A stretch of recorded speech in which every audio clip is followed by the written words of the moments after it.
We are live to YouTube.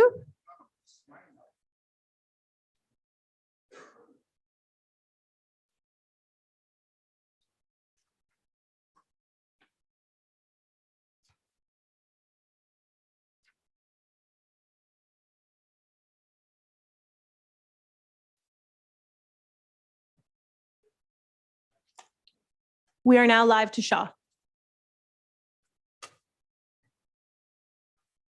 Welcome, everyone. Bienvenue, Annie. Thank you to our media and broadcast partners for covering today's City Council meeting.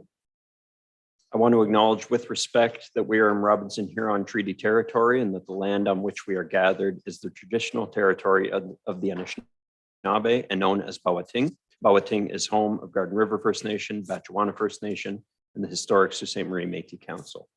With that, I'd like to invite Daryl Busno and Dr. Sibbald up to the front.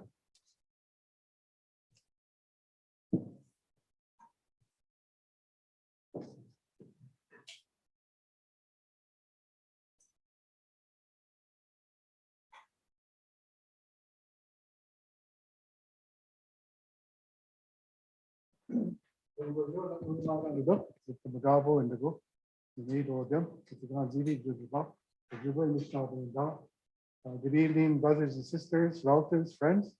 It's truly my honor to join City Council here this evening with the mayor and all his council and his the citizens of Sault Ste. Marie on this beautiful occasion. This beautiful occasion when we can honor people who do good work amongst our people.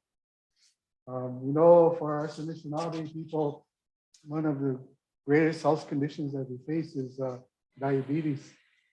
And it's rampant in our communities, many of our communities. I'm sure the doctor has seen evidence of that. And as a dermatologist, it gets the opportunity to heal people. And it's our healers that we also honor as well, because they're the ones who take care of us. And it's not just healing the wound, but it's healing the whole body and the spirit of the people. And we always look towards the medicine way, the Western ways of healing our people as well, which the good doctor has been trained in. But our healers as well, they use the spirit in all the work that we do. Because we know the spirit is always in motion and is always healing the people. So this is a wonderful opportunity here this evening for us to all come together for this really beautiful occasion. And before I begin, I think it's important as well that this is also a teachable moment. It's not something I talk with the mayor, but I think it's something that, when you get these opportunities, you want to do it as well. Right? And we always want to do it in a kind and respectful way. We want to be always kind. We always want to be respectful, as is our Anishinaabe philosophy, kindness and respectful. Because we know we are placed here on the sacred part of Mother Earth by the Creator. And there's but one Creator, and there's one Mother of all of us, and it's our Mother of the Earth. And we know that the Mother, our great Mother of the Earth, brings us good medicine. And the first medicine that our Mother Earth gave us was Sema. That's tobacco. Tobacco. So the first teaching that we're going to receive tonight is that when we're asked to do things, the tobacco comes first. So for the mayor, he's going to receive this teaching that when he asks the Anishinaabe to come here, he's going to offer us tobacco because we'll be willing to help when he passes the tobacco. Right? And you know that he's going to be doing it in kindness and generosity. So I'm going to this magic bag here and pass some tobacco to me.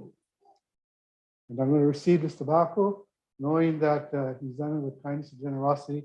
I'm going to place it in this work bowl. The tobacco is going to listen to the words that are being spoken here this evening.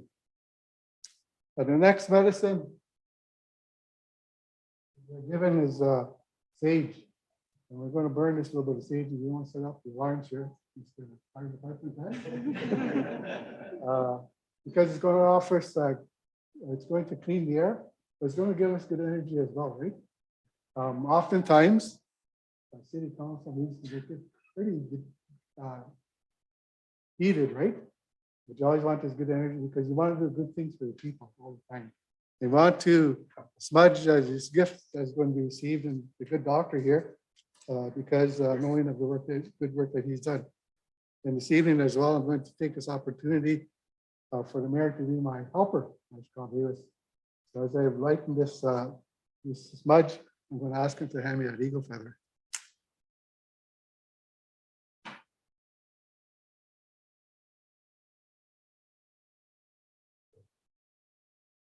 Okay. What do you want to do first of all? Give us good energy to the doctor. Knowing that you did good work in the long.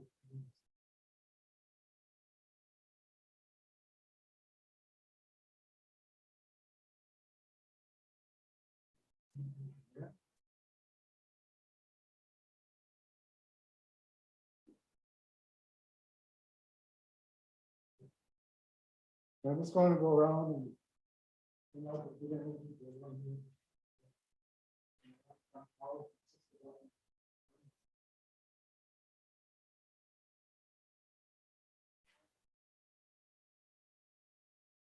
So you also notice that I have this blanket on the floor and we had this gift on the floor. The reason is that not that, we don't have room for it, but in our Anishinaabe worldview, we know that when we're closest to the earth, we're closest to the spirit. And if you ever come to any of our feasts, our gatherings, you'll notice that all of this are on the floor. All of our food is on the floor because we want to be close to the Mother of the Earth all the time. Okay? So that's the first teaching you got was about tobacco. The second teaching we're going to have this evening is who we are, right? So we've been known as Indians, we've been known as Native. Some people refer to this as Aboriginal, then we're called Indigenous, and then we're called First Nations. But the proper term for us is Anishinaabe. So this time moving forward, when you refer to us as a people, call us Anishinaabe, because that's who we are. It came long before 1492. We were Anishinaabe then, and Anishinaabe now. We'll offer that teaching in a good way. So we're going to ask the mayor to pick that gift up, please. And we're going to smudge it. And again, I'm going to place it on, you can place it on the mayor. Mr. Mayor, you can place it on, do your thing. And again, this is all done through kindness and generosity. We always want to build fellowship. I think the efforts that City Council is doing is wanting to build this relationship with the Anishinaabe community is important because our strength are in our numbers. And we all want best for not what Sault Ste. Marie wants, but what Balaton wants, right? We're all part of this great place. So thank you very much, Mr. Mayor, and congratulations, sir. And well deserved. You got.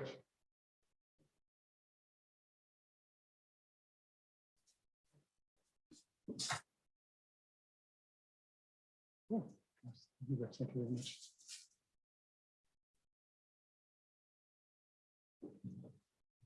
That's it. Put it on, no? Okay.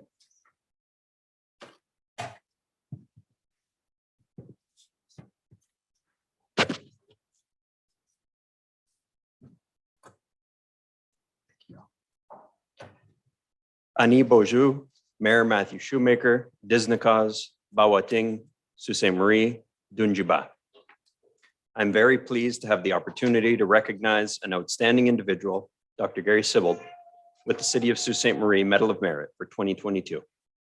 At the outset of my comments, I want to thank Garden River First Nation, specifically Daryl Busno, for their assistance and his assistance in ensuring that the Medal of Merit ceremony is respective and incorporates Anishinaabe traditions. Sault Ste. Marie is extremely proud of our residents who individually or as a member of a group continue to excel in various capacities, bringing pride to our community in a way that should be celebrated. In 1969, the City of Sault Ste. Marie City Council of the day established the Medal of Merit Award to annually honor such excellence and achievement. A citation was approved that reads, "The mayor and members of City Council have long recognized the need to pay tribute to these special individuals or groups who achieve top honors in athletics, cultural, or academic fields, or who make an outstanding contribution to our community." Presentation of the Medal of Merit Award includes the medal, pin, and citation, and it represents Sault Ste. Marie's highest honor. The medal has the city's coat of arms embossed on its face. The colors of the ribbon and the pin, gold, blue, and gray, are intended to reflect the image of Sault Ste. Marie as a flourishing and prosperous city. The blue represents the water or seaway, and the gray represents industry, steel in particular. The significance attached to this medal is indicative of an exceptional achievement or contribution. Each year, Medal of Merit recipients are chosen by the Medal of Merit Committee, comprised of the mayor acting as chair and individuals representing a cross-section of the community. I'd like to thank and acknowledge the 2022 committee members, including present with us tonight, the Honorable Justice Rosaya, Lucia Reese, Donna Helsinger, and Joe Kromtich. Medal of Merit Award recipients are selected from all walks of life. The list of past honorees includes scientists, athletes, academics, and community builders, people who have contributed to the betterment of our community. Today, Dr. Gary Sibbald officially joins this impressive group. A world-renowned dermatologist and internist, Dr. Sibbald's contributions to Canada's healthcare system are outstanding and include 250 peer-reviewed articles on wound prevention and management, making significant improvements and changes to how medicine is delivered. For over 45 years, Dr. Sibbald, on his own time, has traveled from his Mississauga office to provide care to citizens of Sault Ste. Marie and surrounding communities. It is estimated that he has made over 400 trips to Sault Ste. Marie, involving over 100,000 dermatologic specialist interactions with local residents. Working long hours to ensure all patients are seen, Dr. Sibbald has been the sole dermatologist providing the necessary care to this community for a long period of time. Recognizing that the demand for dermatological specialist services was growing beyond the limits of what could be provided through periodic trips to Sault Ste. Marie, Dr. Sibbald recruited and mentored a dermatologist to set up a practice in Sault Ste. Marie, in addition to training countless local physicians, nurses, and medical students in skin and wound care. To ensure a future of care in Sault Ste. Marie and Northern Ontario, Dr. Sibbald worked with many educational institutions, including Sault College, where he built a hub and spoke model and micro-credentials on common dermatologic diseases. The model assists isolated healthcare professionals in regions along the James Bay coast and the North Shore of Lake Superior and Lake Huron to learn best practices in dermatology. Additionally, Dr. Sibbald worked with Sault College to develop a virtual reality simulation that teaches students emerging technologies being pioneered in education. Wound care in Canada and around the world has been tremendously improved as a result of Dr. Sibbald's research and teaching. The Medal of Merit is a fitting recognition for Dr. Sibbald's great leadership and significant contributions to our community. And I would call upon Dr. Sibbald to join us at the microphone at the center of the dais and say a few words.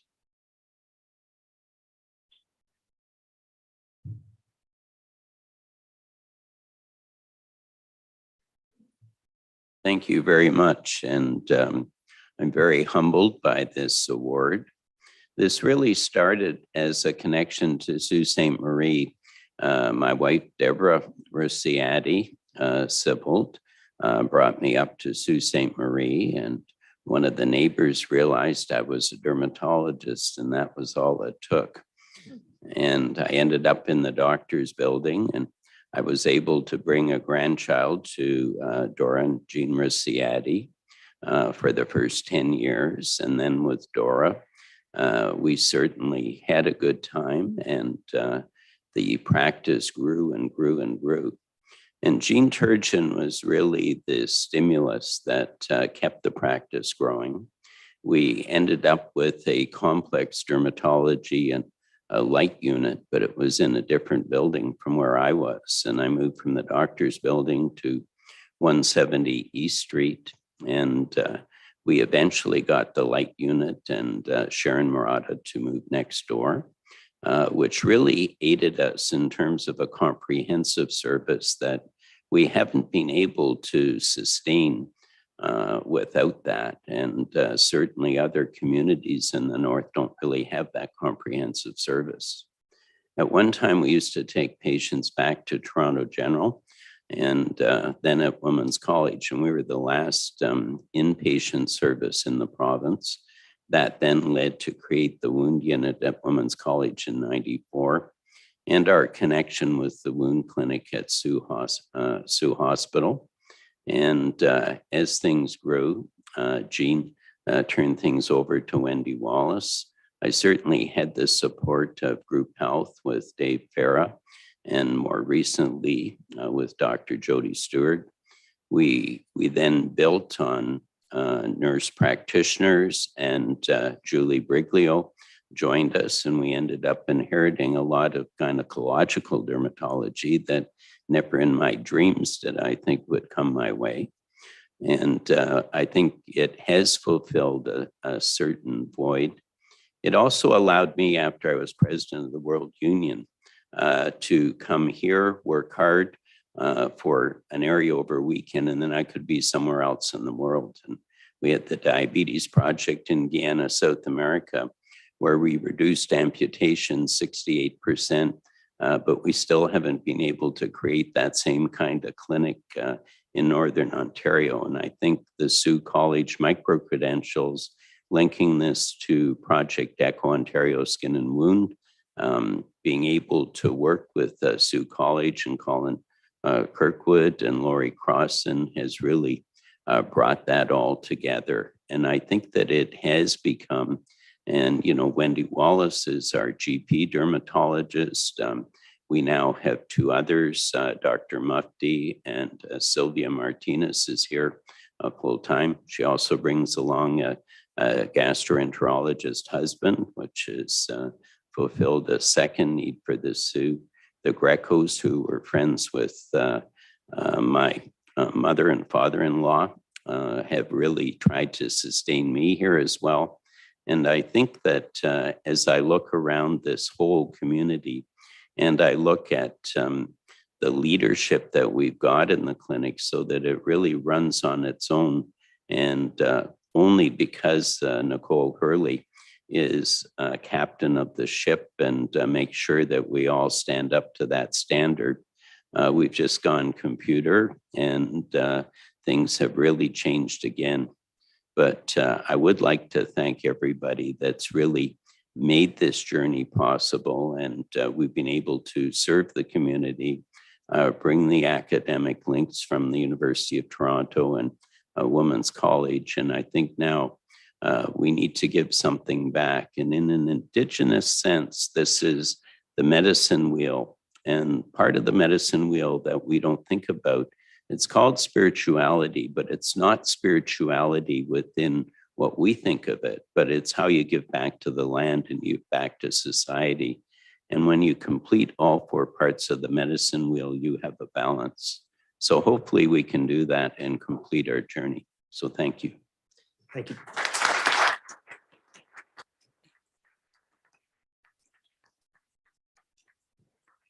Thank you, Dr. Sibbald. If you care to join me at the front, I can present you with the medal.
Okay, Council, we've got the adoption of minutes. A motion by Councilors Dufour and Gardy, resolve that the minutes of the regular council meeting of January 9th, 2023, and the budget meeting of January 23rd, 2023 be approved. All in favor? Motion carries. Declaration of pecuniary interest. I have one for Mayor Shoemaker on zoning appeal 130 Wellington Street West. Are there any others? Seeing none.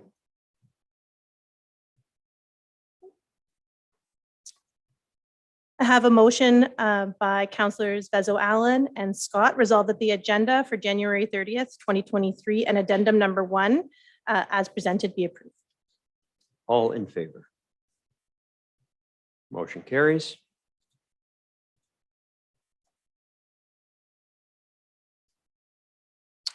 Under proclamations and delegations, 6.1, Missing and Murdered Indigenous Women, Girls, Two-Spirit, and Gender Diverse Persons Memorial Day. And we have Jennifer Surratt in attendance. I've got a proclamation here. Whereas the March for Missing and Murdered Indigenous Women, Girls, Two-Spirit, and Gender Diverse Persons is a national annual event to raise awareness of the disproportionate numbers of missing and murdered Indigenous women, girls, and gender diverse individuals. And whereas this is an opportunity for Indigenous and non-Indigenous people of all ages to gather in solidarity to remember, honor, and grieve those who have passed on or who have gone missing. And whereas on February 14th, 2023, people of Bawating and across Canada will participate in National Day of Action and Remembrance for Missing and Murdered Indigenous Women, Girls, Two-Spirit, and Gender Diverse Persons to call for action to end all forms of gender and colonial violence. Now, therefore, I, Matthew Shoemaker, Mayor of the City of Sault Ste. Marie, do hereby declare from February 14th, 2023 onward, the Memorial Day to remember and honor missing and murdered Indigenous women, girls, Two-Spirit, and gender diverse persons, and which will continue until the right to culture, health, security, and justice are realized and demonstrated through improved social indicators for Indigenous communities for as long as the sun shines and the grass grows and the rivers flow. I also encourage all residents of the city to support this important national event and to work as a community to heed the calls to justice found in the final report of the National Inquiry into Missing and Murdered Indigenous Women, Girls, and Gender Diverse Persons. Miigwech. I just wanted to acknowledge the time and the support of this leadership table. My name is Jennifer Surratt. I am the Executive Director for the Nimki-Nabkawagan Family Crisis Shelter on the Batchewana First Nation. I am here today with friends and partners that come together throughout the year as part of the Indigenous Women's Anti-Violence Task Force. This task force is comprised of so many volunteers and supporters from a lot of the surrounding First Nations and agencies within Sault Ste. Marie that are working together to reduce violence in our communities, in all of our families, and hopefully inspiring others to take action as well. So I just wanted to say miigwech for the time and the support. And I didn't have anything prepared, but I just wanted to acknowledge the little people that are here today, because it was very, the sounds of children are a great reminder of what we do and why we do it. We're always told where there's women, there's children, and it's very evident here today. So I know sometimes parents may feel that children are loud or disruptive, but they're not. They're good reminders and keep us grounded as to what we're doing and why we're doing it. So I just had to acknowledge the little people here today. So again, miigwech, and everyone is very much welcome on the 14th to show their support. Miigwech. Miigwech.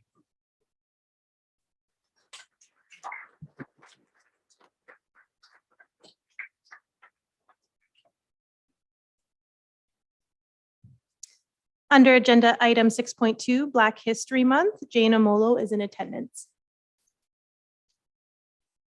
Welcome to City Council, Ms. Molo. We've got Jane, Dave, Ramaz. Miriam's here.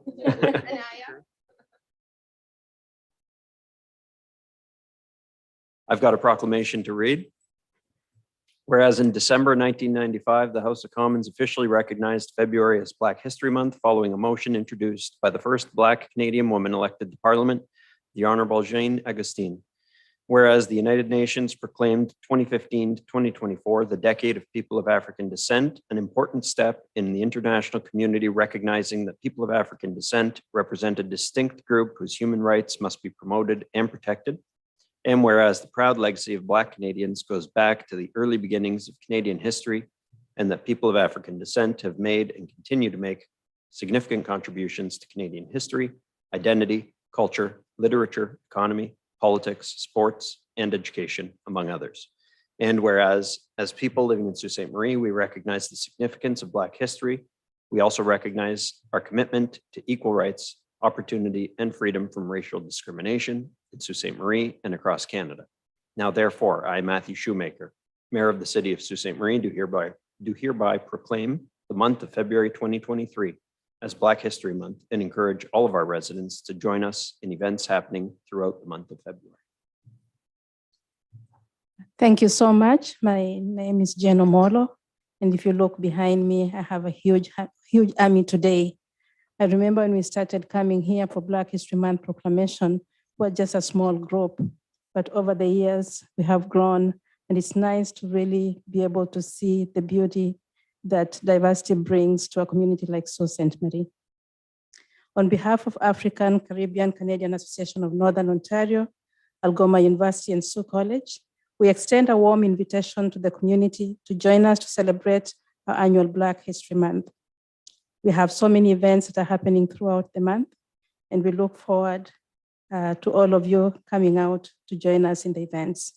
Black History Month celebrations provide the opportunity to reflect on the intersectional identities and histories of Black peoples and their myriad contributions to the history of Canada, as well as the contributions they have made to the world, and particularly the opportunity for the Sault Ste. Marie community to acknowledge our local contributions and celebrate Black excellence. I'm Dave Morix, and as I'll just echo what Jane said, it's an honor to be here and to enjoy seeing the expansion of the work that has been done and the work that needs to be done. Black History Month is also a time to raise awareness of the resistance, struggles, and injustice experienced by Black people throughout history, as well as a time for the City of Sault Ste. Marie to reflect on your commitment to unfolding, undoing anti-Black racism and creating a conducive environment for Black thriving and Black inclusion here in this community. We ask everyone to commit to learning and engaging more with diverse Black histories and communities. We also invite you to join the many events and celebration happening around the city in the month of February. With our partners will be the Imantiga Stonehouse will be doing an event on the 3rd. We'll be having Black History Month virtual speaker series through Algoma University with some exciting speakers like Dr. George Safadeh.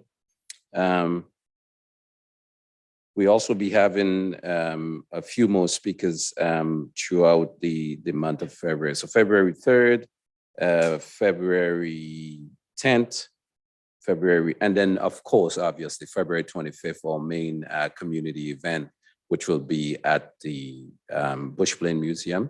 So we will be having, coming up in the future, a press release and some media pieces when it comes to that. We'll be actually inviting LIP and others to join when it comes to the marketing and promotion around that piece. So we thank you for the opportunity for being here today. Thank you. Thank you. Thank you.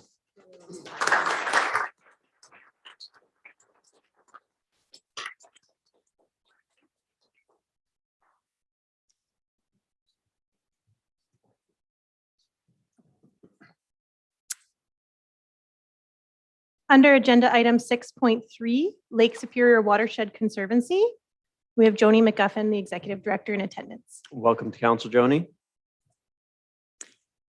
Chimikwech, thank you for inviting us here today. Thank you, Mayor Shoemaker and Council. And I would like to just acknowledge all the incredible voices that I've already heard today, the beautiful way in which this was begun today, and just hearing about all these exciting things going on. I am going to, could I back up 1 second here? And how do I move the slides? Just with that? Okay, I'll go back to where I started. Oops, that is the beginning? Okay, all righty. I would like to make my own land acknowledgement because as the Lake Superior Watershed Conservancy, this is important to express our values. The Lake Superior Watershed Conservancy respectfully acknowledges this place as the traditional ancestral homelands of the Anishinaabe. For thousands of years, people have lived in a respectful reciprocity with these waters and the green growing world. We acknowledge the genocide of colonialism and the multi-generational trauma it has caused Indigenous nations across Turtle Island. We are committed to the work of reconciliation through listening, learning, and understanding the true histories. We aim to build mutual respect as we work to be trusted allies and accomplices in Indigenous-led work for the health of the whole watershed.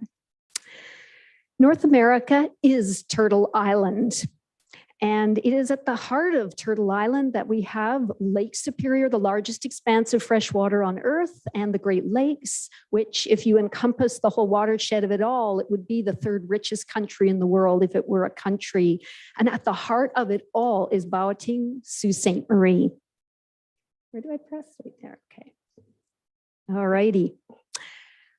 I came to know these waters paddling a canoe from east to west, from saltwater to saltwater with my husband in 1983-84. The journey led us to Bowitine. We arrived here in Sault Ste. Marie for the first time in a manner that enabled us to see this place connected in a big picture way to the flow of water, to the glacial created lakes. The geopolitical boundaries were not on our mind the way the flow of water was as we paddled downstream and upstream, crossing ancient portages and paddling into the St. Mary's and up to Sault Ste. Marie. Our form of travel, the canoe, Chiman, originated as a gift from the land and its materials and the ingenuity of Indigenous wisdom, knowledge, and skill. Bowitine, Sault Ste. Marie is so central to the story of the waters of Turtle Island. And this is what the Lake Superior Watershed Conservancy is set up as, a water care organization. It is a place since time immemorial that has provided the gifts of fish, medicines, and everything. Gary and I circled Lake Superior, the largest expanse of fresh water on Earth, in 1989 in canoes. It inspired the form of forming a land trust, a nature conservancy, and we understand the connectivity to Sault Ste. Marie and Lake Superior. This is the only outflow to the largest freshwater lake in the world here as the St. Mary's River flows past us, also recognized as a Canadian heritage river. This land trust, this nature conservancy was set up that it would take a perspective of the watershed as a whole being. This seemed like a bit of an audacious idea in 2004 before Zoom and abilities to connect with people on such a wide geographic landscape.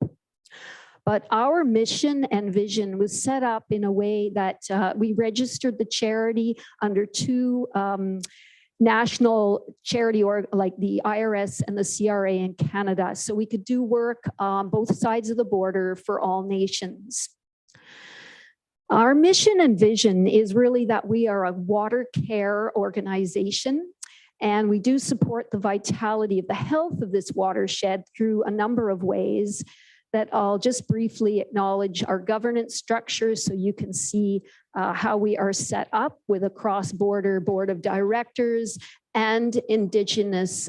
We do have Indigenous leadership on our board now as well, which will grow in its diversity and representation to reflect more of the community that we wish to reflect in our work. Our three pillars are land preservation, we have conservancy, land trusts, education. But the piece I'm going to focus on for Sault Ste. Marie is active participation with nature. You will see the photograph there with the big canoe and the tent in the background, the Roberta Bondar tent. I just want to acknowledge that LSWC facilitated and provided oversight to 16 access points to the 1,000 kilometers of the Lake Superior Water Trail. The small inset map shows the Trans-Canada Trail, which is 25,000 kilometer route. The John Roswell Hub Trail links into this route as well. And the water trail connects us to the St. Mary's River, as I said, is a Canadian heritage river. So the Conservancy has a lot of experience with water trail development, as I know we move forward to make the St. Mary's a connection on water trails. An NOHFC Fed North City supported funded initiative in 2019, Canoes for Conservation, is an on-water teaching platform for ecological and cultural learning, and it was born out of the desire to provide social, cultural, environmental, and economic benefit, and a platform that would provide and foster equity, diversity, and inclusion. All the multi-generational families, new Canadians, local people, everyone that has participated has shown that this is true. In 2023, we're going to be working directly with the historic Sault Ste. Marie Métis Council to advance our pilot project that connects the new Métis Cultural Centre on John Street with the waterfront, with Parks Canada, with the river in a walking paddling tour. There's an important Métis gathering happening in September of 2023 here. In 2021, Diane Morel, who now works here for accessibility at the city, and I mapped out water trail access points for accessibility. And in 2022, Jake Smelly and I mapped the whole of the John Roswell Hub Trail for Trans-Canada Trails project with the Access Now app partnership to advance the work of making the outdoors more accessible. From what I understand, the timing is great, and we're going to be able to contribute this mapping to the city planners who are involved in the city's work on updating the active transportation plan. So like a gift from the universe, as of late 2022, the Lake Superior Watershed Conservancy has been able to bring on 2 new people with expert experience in fund development, grant writing, strategic planning, and communications in order to grow the capacity and resources for the Lake Superior Watershed Conservancy to meet our mission and vision. We too are hoping that the Canada Water Agency is sited here at Bawating. Not only is it a central location in Canada, in North America, for Turtle Island to tell the story of Nebe water, but the connection between Western science and traditional ecological knowledge is something very important that we are very gifted to have here. Our relationship with water is the story that needs to be told, shared, understood in our hearts as much as our minds. The Lake Superior Watershed Conservancy wants to be part of the city's ally in this work for water. We look forward to meeting with all of you individually to hear more about what we can do to help you in your work. This opportunity tonight, I really appreciate it, to share what we do, who we are, and how we may help you in the work that you do, how it intersects with our collective work to care for Nebe water.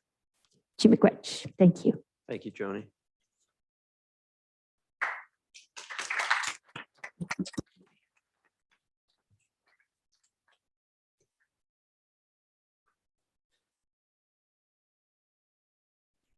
Next, I believe we've got another special guest, do we not?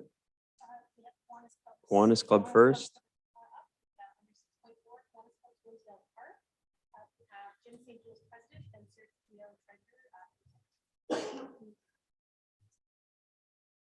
Jim Surge, welcome to the meeting. Good evening, Mayor Shoemaker and members of the City Council. My name is Serge Bio. I'm the treasurer of the Kiwanis Club of Lakeshore Foundation, and I'm also the chair of the Kiwanis committee that was struck for Rosedale Park. And with me tonight is my friend Jim St. Joel, president of the Kiwanis Club of Sault Ste. Marie. The Kiwanis Club of Lakeshore recently did a community analysis in order to determine our next major project that would directly benefit the children of our community.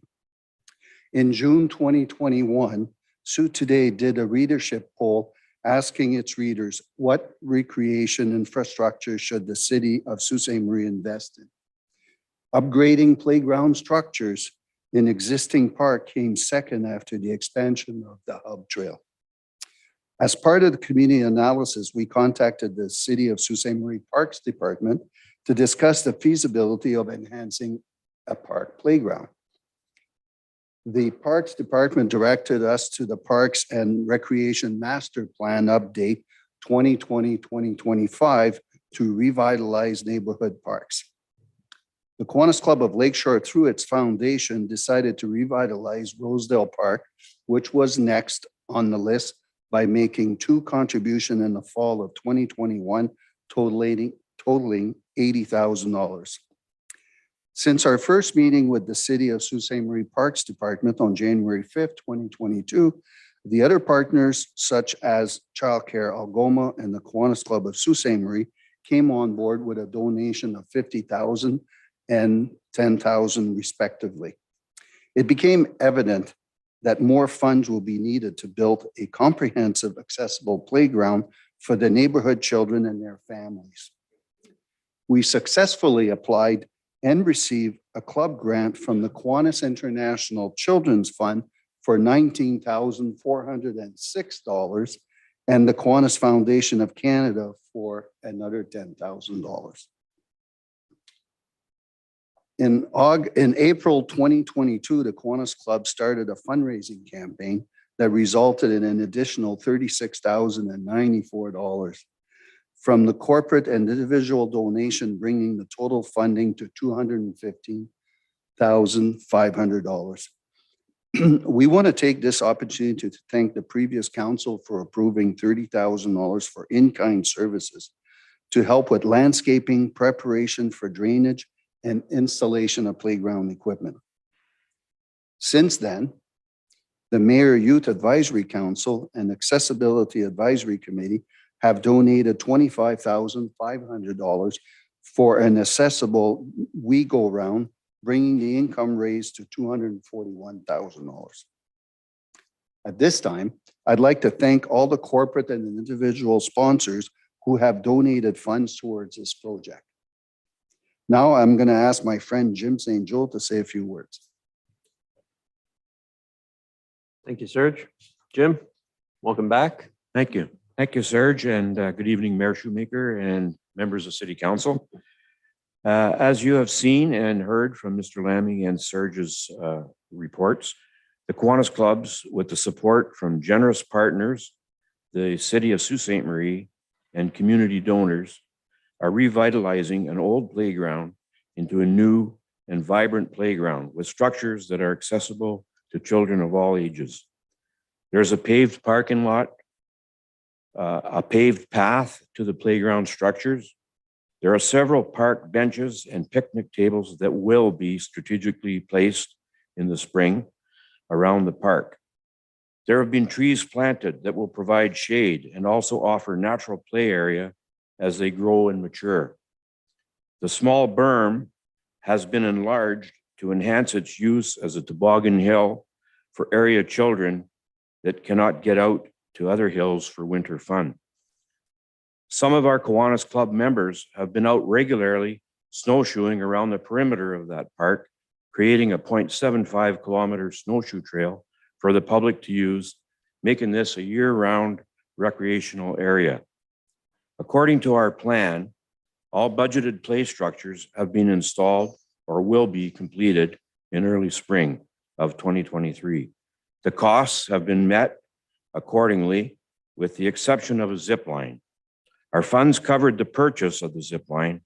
However, the installation wasn't factored in, and there will be a shortfall for this installation in the range of $10,000.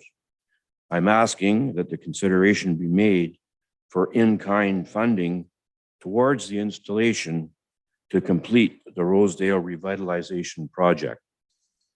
At this time, I want to thank Brent Laming Virginia McLeod, Travis Reed, Serge Veal, and the rest of the committee that worked on this project last year. And who knows, maybe there will be a possibility of Kiwanians partnering in some future parks in our community. In closing, I just want to leave you with this. Playing is an essential part of a child's development and critical for the successful growth of both the brain and the body. Playgrounds offer a unique opportunity to support a child's cognitive, emotional, physical, and social development. Please keep this in mind as you ponder this coming year's budgetary park allotments. Thank you for the opportunity. Thank you, Jim. Council. Council, there is a corresponding report on the agenda, 8.3.1, that we can jump to. And Madison, if you care to read the resolution that accompanies it. A motion by Councilors Dufour and Scott, resolved that the report of the Director of Community Services dated January 30th, 2023, concerning Rosedale Park revitalization update be received, and that in-kind installation costs amounting to $10,000 be approved. Any questions on this, council? All right, seeing none, all in favor? Motion carries unanimously.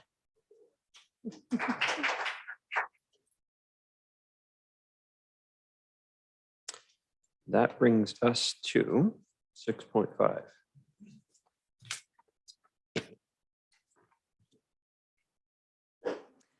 Under agenda item 6.5, Bond Sue, and we have Jeannie White in attendance. Welcome to council, Jeannie. We've also got with us everyone's favorite Suite, who is coming in, Mr. Bonsu himself.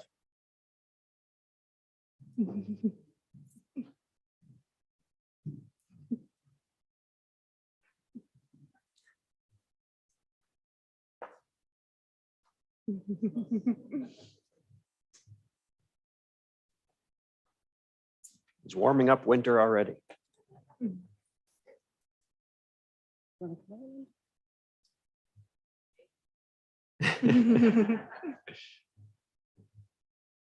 I've got a proclamation to read for Bon Sioux.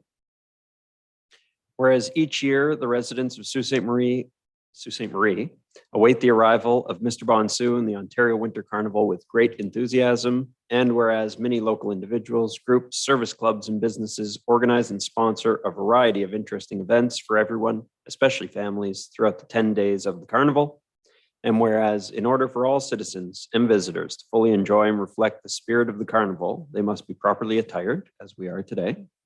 And whereas this year marks the 60th anniversary of the Community Winter Festival. Mr. Bonsu, you don't look a day over 59.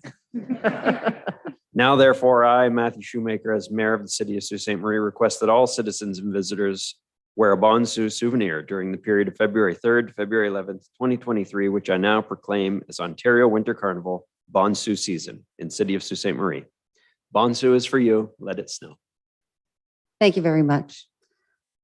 I just want to say, I'm so happy to see everybody dressed in their Bonsu regalia, or swag, as some people call it.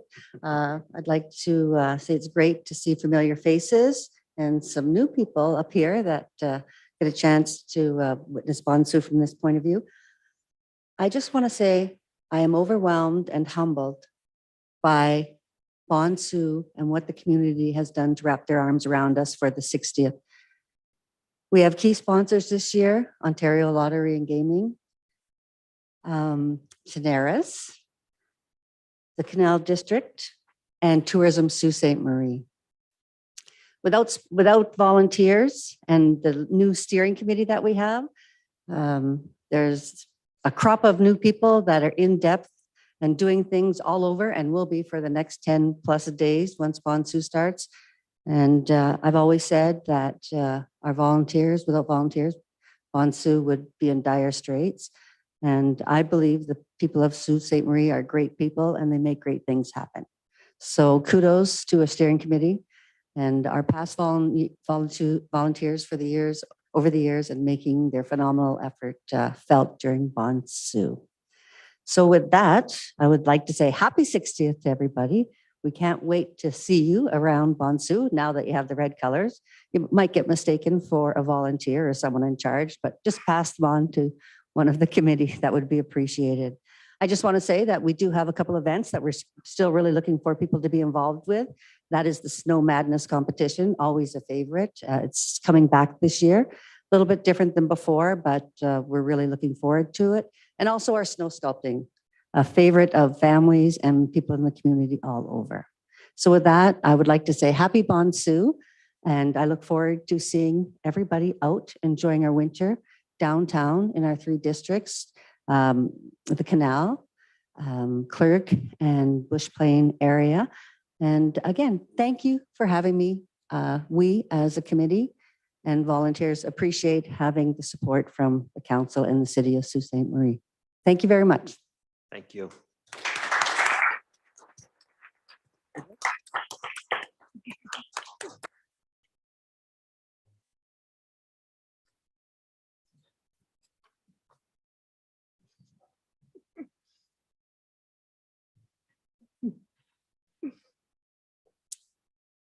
Under agenda item 6.6, greenhouse gas inventory update, and Emily Cormier is in attendance.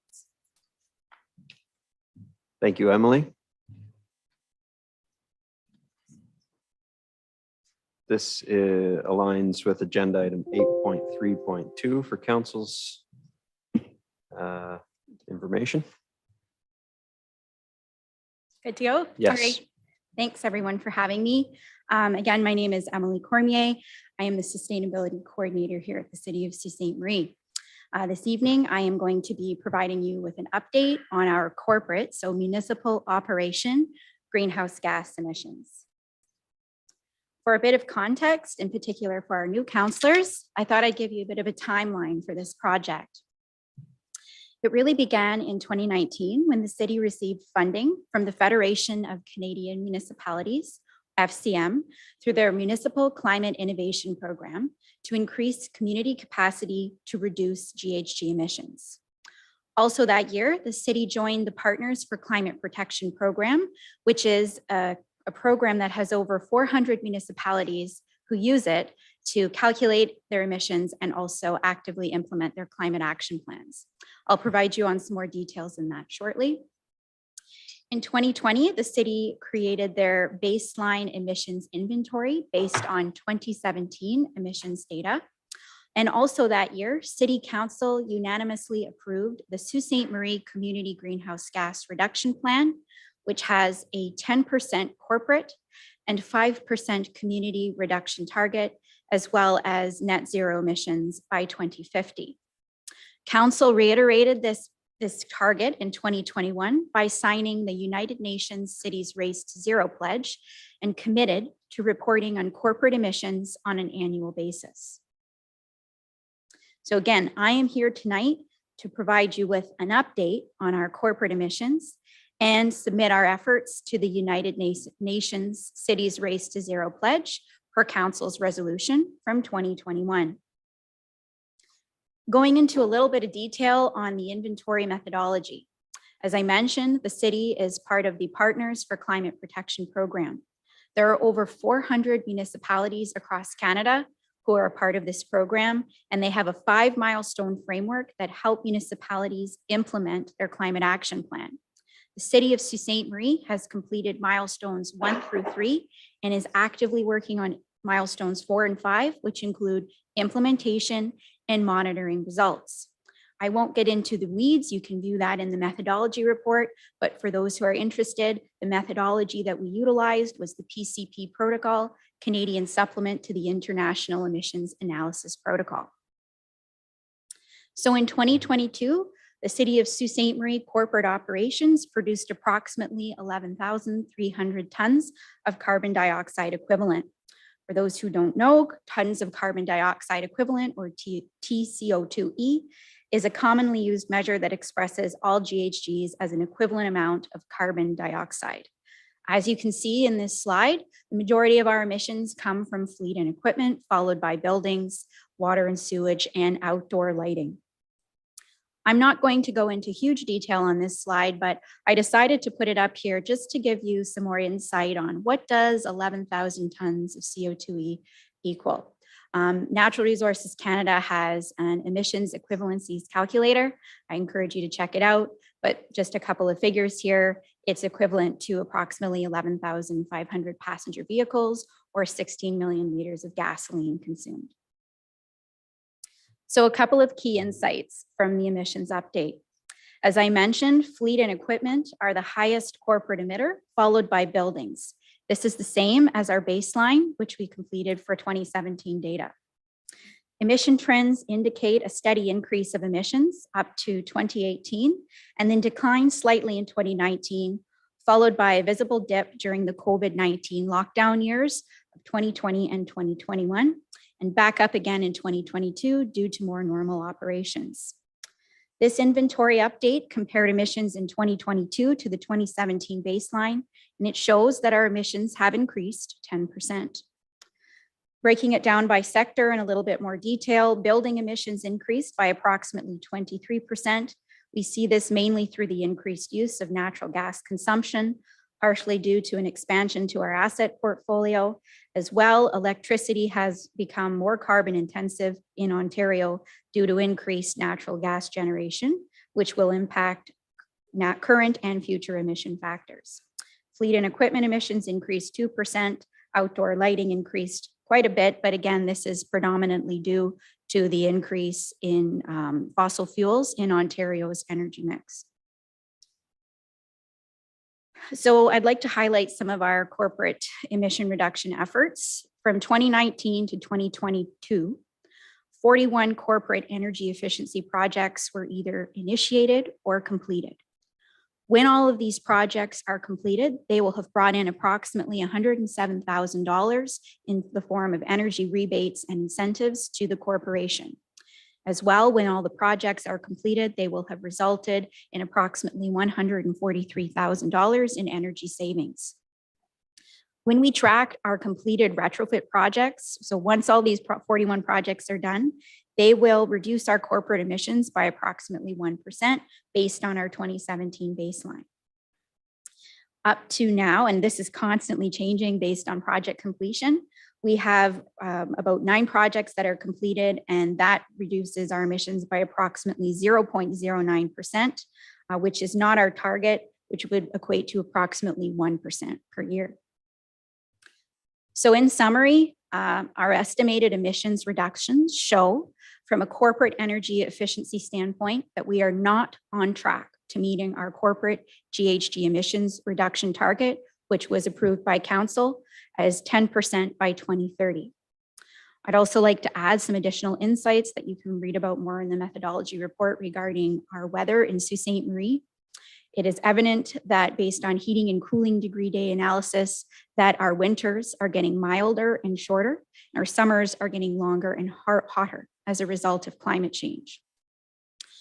Just to go into some more detail on the emissions factor related to electricity, it has increased. It's become more carbon intensive, again, due to more natural gas usage and the refurbishment of the nuclear power plants. This is forecast to continue to grow and will impact future emission inventories. So some preliminary insight regarding some steps that the municipality will be taking starting this year. Starting next month, we will hold twice a year a corporate energy and sustainability meeting. It will take place with, department heads and key facility management staff to help prioritize and track emission reduction projects. As well, effective today, the corporate council report template has been amended to include a section to address climate impact for relevant reports. So under the strategic plan policy impact, you will see that now. We will monitor this process throughout the year to see if there are any tweaks that can be made to it, as well as to monitor effectiveness. In addition, I would also like to remind you that in 2022, we received council approval to apply to the FCM for monies to conduct a series of deep energy retrofit audits on our top 6 emitting facilities. We're very hopeful that we will receive that information in the next couple of months on whether we were successful to that grant. This funding will be very useful as it will provide us with a roadmap on how to bring those assets to net zero emissions. It will look for interconnectedness between systems on how we can operate those buildings more efficiency, look at opportunities for renewables, and also provide us with up-to-date costs on what it will take to retrofit those assets. In summary, a more united and aggressive corporate financial commitment and effort from all departments and council will be required to meet our corporate emission reduction targets, as well as contribute to our community emission reduction targets. Thank you for your attention. Thank you, Emily. Council, any questions? Councilor Bruni. Thank you for the report. Just a very simple question here regarding the approval for funding. What are we looking at dollar-wise for this funding? We have requested $200,000 for the 6 assets. That's what you're referring to, right? Yes. Oops, sorry, through you, Mr. Mayor. So $200,000? Plus $50,000 from the city's Green Initiatives Fund for a total project cost of $250,000. Thank you. Thank you, Mr. Mayor. Thank you, Councilor Bruni. Councilor Gardy. Thanks, Mr. Mayor. Sorry to put you on the spot, Emily, and if you don't have the information, that's cool. I didn't ask in advance. My apologies. Through you, Mr. Mayor, to Emily. Emily, how do our emission targets, our GHG reduction targets, I should say, compare to some of our neighboring communities in the north? Would you have a sense of that at all? Through you, Mr. Mayor, to Councillor Gardy. I don't have the numbers on hand right now. I know that many municipalities, for example, the city of Sudbury, the city of Thunder Bay, both have adopted net zero emission reduction targets by 2050. I don't have the numbers on me specifically for any corporate or fair enough. short term. Thanks.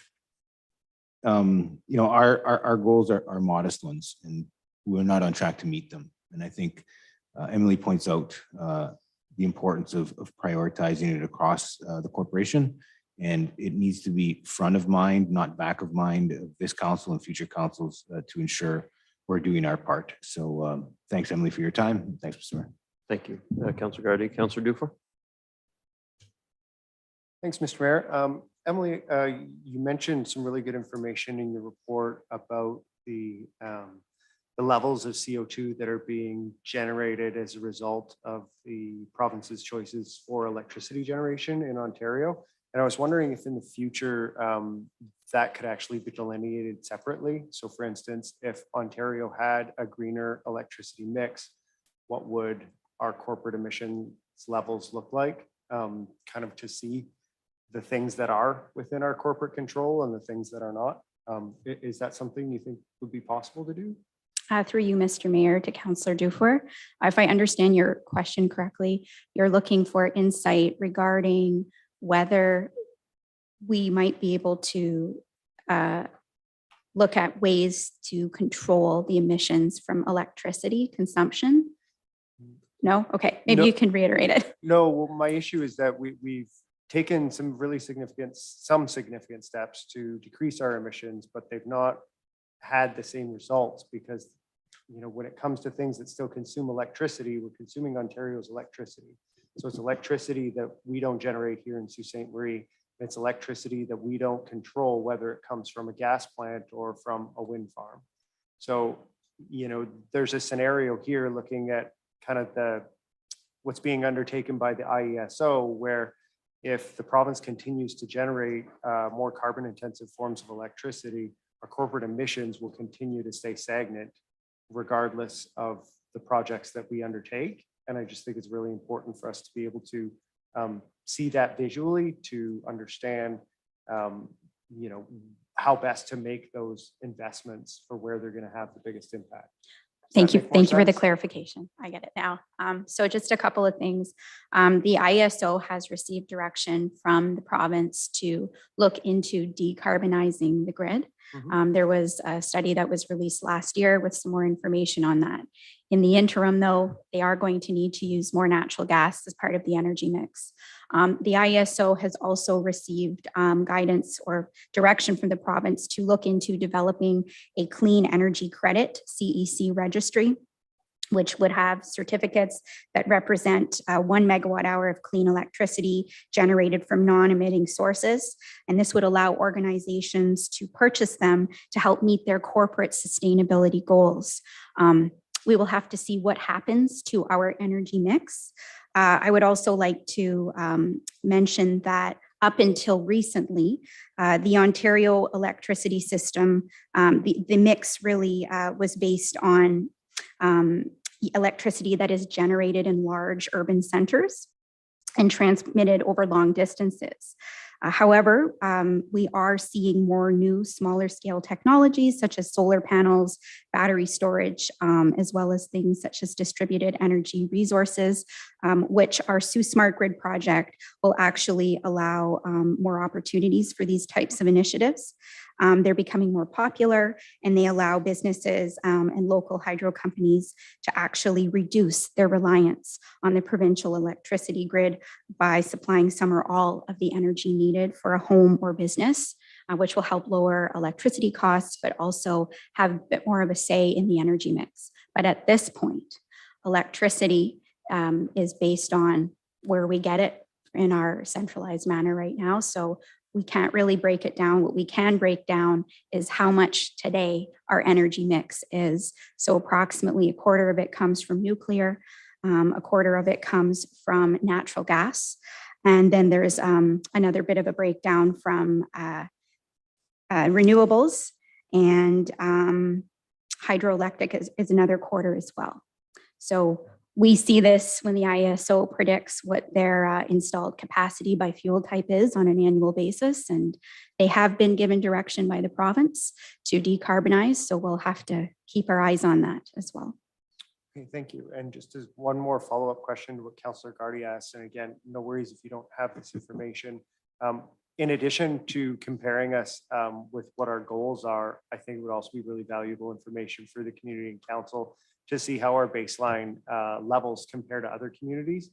I know that here in Sault Ste. Marie, thanks to previous councils, we were a lot further ahead in adopting certain initiatives with the Green Committee and a lot of other good work that has been done in Sault Ste. Marie. And that work wouldn't necessarily be reflected in our 2017 baseline level. And so I'm curious to know how our baseline levels compare to other communities that are similar to ours.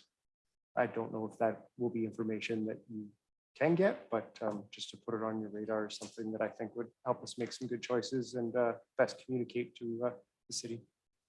Thank you. Thank you, Councillor Dufour. Anyone else on this matter?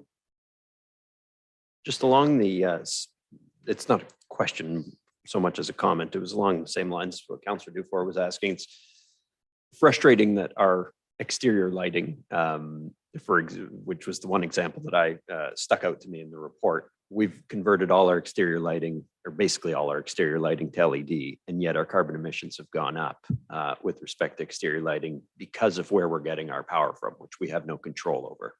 So it would be helpful, I think, to council from a corporate perspective, if we can,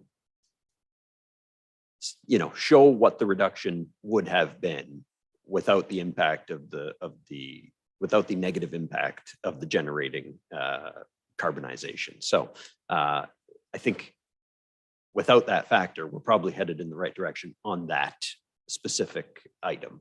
Obviously not in the right direction on a number of other items, but if we can break that out for future reports, the impact that our actions that we have control over have had on reducing our carbon footprint versus how it's being offset by the province's electricity choices, essentially. Through you, Mayor. We can look into that for sure, but I encourage you to, when you look at the breakdown of our emissions, outdoor lighting, for example, which you've mentioned, we've converted to LED, only accounts for 1%. So it's actually, when you look at our energy mix, so we consume electricity and natural gas, it's really our consumption of natural gas that is contributing to the majority of our greenhouse gas emissions. So as we, build new assets or we retrofit existing assets, we really need to look at reducing our consumption of that fossil fuel. Electricity is still a very great fuel. It's fairly clean in Ontario and work is being done. But we really, when you look at the breakdown, that's only 1%. There's other areas that really need to be hit hard as well. Understood. Thank you. Anyone else, council? Okay, seeing none, we do have a resolution on this matter. I have a motion by Councilors Vezo Allen and Scott. Resolved that the report of Sustainability Coordinator dated January 30th, 2023 concerning corporate greenhouse gas emissions inventory update 2022 be received as information, and it's open for voting. All in favor? Motion carries.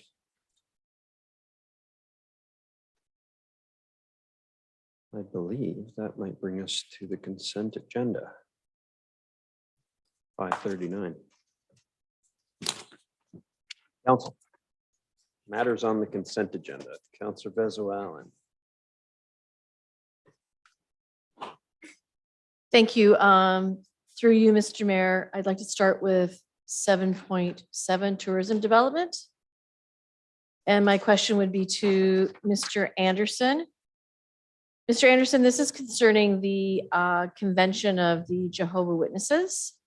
And I apologize that I didn't ask this sooner. Have there been other faith-based groups that we have given the Tourism Development Fund to? And if so, could you please provide some examples? Through you, Mr. Mayor, to Councillor Vesno Allen. We just implemented the Tourism Development Fund in 2021. So obviously with it coming out during COVID, we haven't had a lot of applicants of this scale and those of a religious nature. So this is the first one.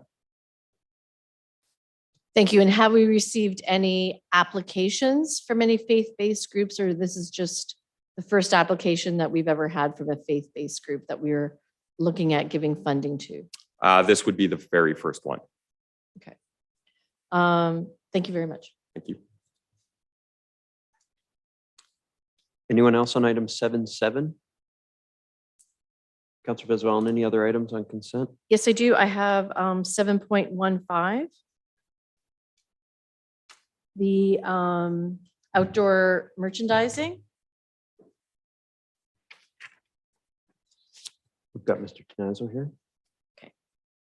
Through you, Mr. Mayor, to Mr. Todd. So, Peter, with the exemption from October 15th to May 15th, could there be special permission given for events such as like the Halloween on Queen, Moonlight Magic that are, I understand because of snow removal and sidewalks and all that sort of thing.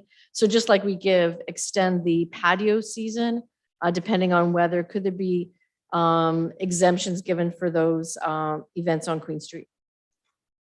Through you, Mr. Mayor, to Councillor Vezo Allen.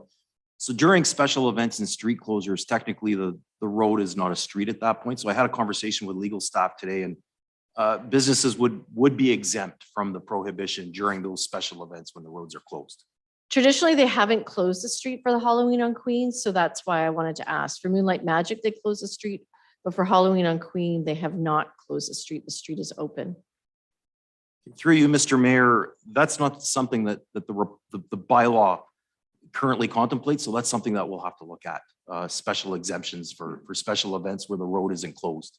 Okay. We can look at that. Okay, great. Okay, that's it. That's all I have. And then I just have a comment on another item if no one else has any questions. Oh, just anyone else on 7.15? I had one for Mr. Tenazzo on this. Peter had reached out over the weekend about this, and I thought October 15th was a bit early. And I think, is there going to be some amendment to these dates? Could you explain that to us? Yes, Mr. Mayor, that's a really good comment and a good question. So the original sort of winter prohibition, which was mid-October to mid-May, was designed to align with outdoor patios. Now, outdoor patios are a little bit more involved, and it takes a little bit more planning to get them off the sidewalk. Whereas by regulation, these merchandise installations are to be brought off the sidewalk every night. So they're quite movable.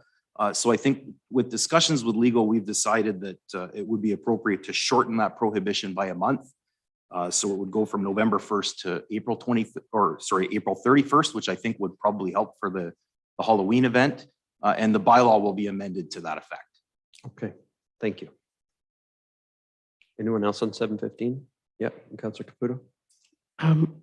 Through you, Mr. Mayor, to Mr. Tanasso, is there any restrictions on like what these displays can look like or like their size? Through you, Mr. Mayor, to Councillor Caputo, certainly there's space limitations and that you still have to have that open path of travel so that people can get through. There's also, there's an accessibility factor here as well. And it may be difficult to regulate it on a Queen Street wide basis, but we're willing to work with individual merchants in the downtown association should concerns arise or should they have questions. Okay, thank you. Thank you, Councillor Caputo. Councillor Venezuela, your other item? I just have a comment on 7:16. I just want to thank the work being done. This was a big point of discussion around the accessibility committee table.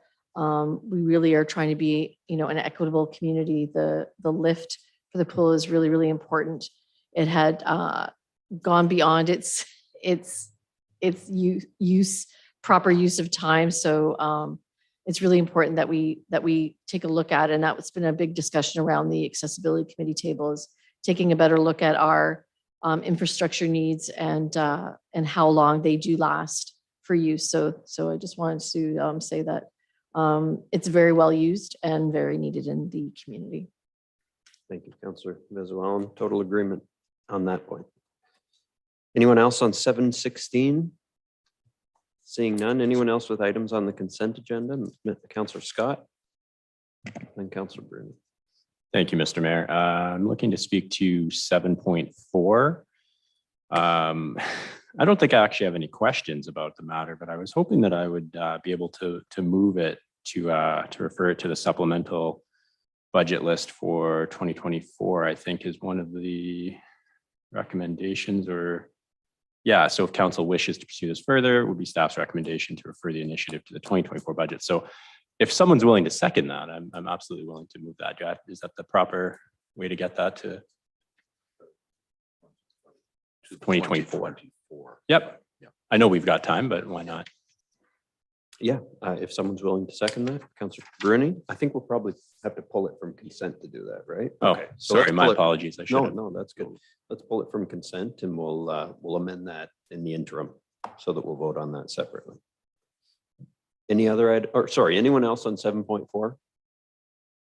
Any other items on the consent agenda, Councillor Scott? Just a comment on 7:10, if that's okay.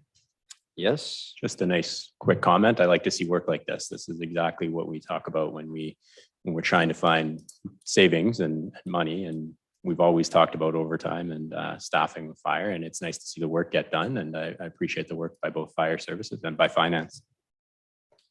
Yes, it's very rare we can add staff and reduce costs somehow, but through the good work of our fire department, our finance department, they've done it.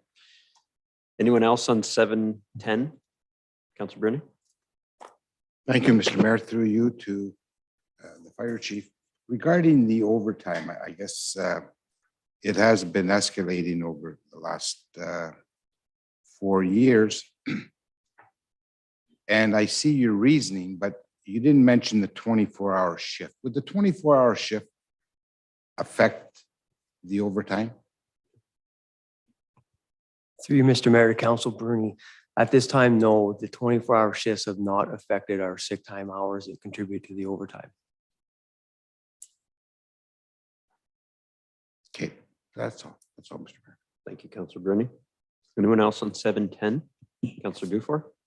Yeah, just through you, Mr. Mayor, to Chief Johnson, does the addition of the 4 additional staff affect any of the long-term planning for the fire division at all as to level of service or different kinds of models that we may adapt?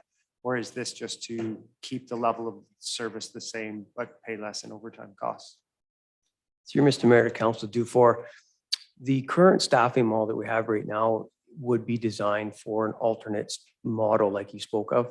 This particular just it deals with the overtime that's in front of us right now, but it would not hamper or impede us from anything else in terms of staffing with the fire department.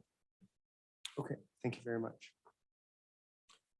Anyone else on 710? Okay, seeing none. Counselor Scott, did you have any other matters? No. Counselor Bruni? Sorry, you don't have anything else? No. Anyone else with items? Sorry, Counselor Dufour? Thanks, Mr. Mayor. Just a quick comment on 7.9. I just wanted to, again, publicly thank members of city staff who helped to work to keep this building from being demolished. I think it's really important to Queen Street to have all of our blocks remain filled in. I know I don't like to see holes in there, and I don't think it's good for the look of the city or the look of Queen Street. So I really appreciate the effort that was made to find a good ownership home for this building. And it's great to see the work happening there to really revitalize what I think is an important piece of Queen Street. So thank you all very much. Appreciate it. Thank you, Counselor Dufour. Anyone else on 7? Sorry, I'm lost what number that was. 7.9. 7.9. No, seeing none. Counselor Dufour, any other items on consent? Nope. I just have a question on 7.4 when we get there, but I'll Okay. save it for when we're there. Anyone else with other items on the consent agenda? Okay, I just want to say a comment on 7.12 and thank our staff in legal for ushering this positive result. This is the Carpenter and Laborers constitutional challenge to our construction employer designation, which the province helpfully removed us from a number of years ago. It's been challenged ever since, and this is now the second positive court decision we've had in our favor.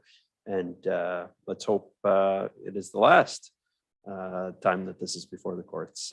This has meant savings on every project that we've had going forward, from the twin pad to the West End sewage treatment plant, to any other number of projects. And I think we will reap the benefits of these savings for many years to come. So thank you. Seeing no other items on consent, we can pass the consent motion.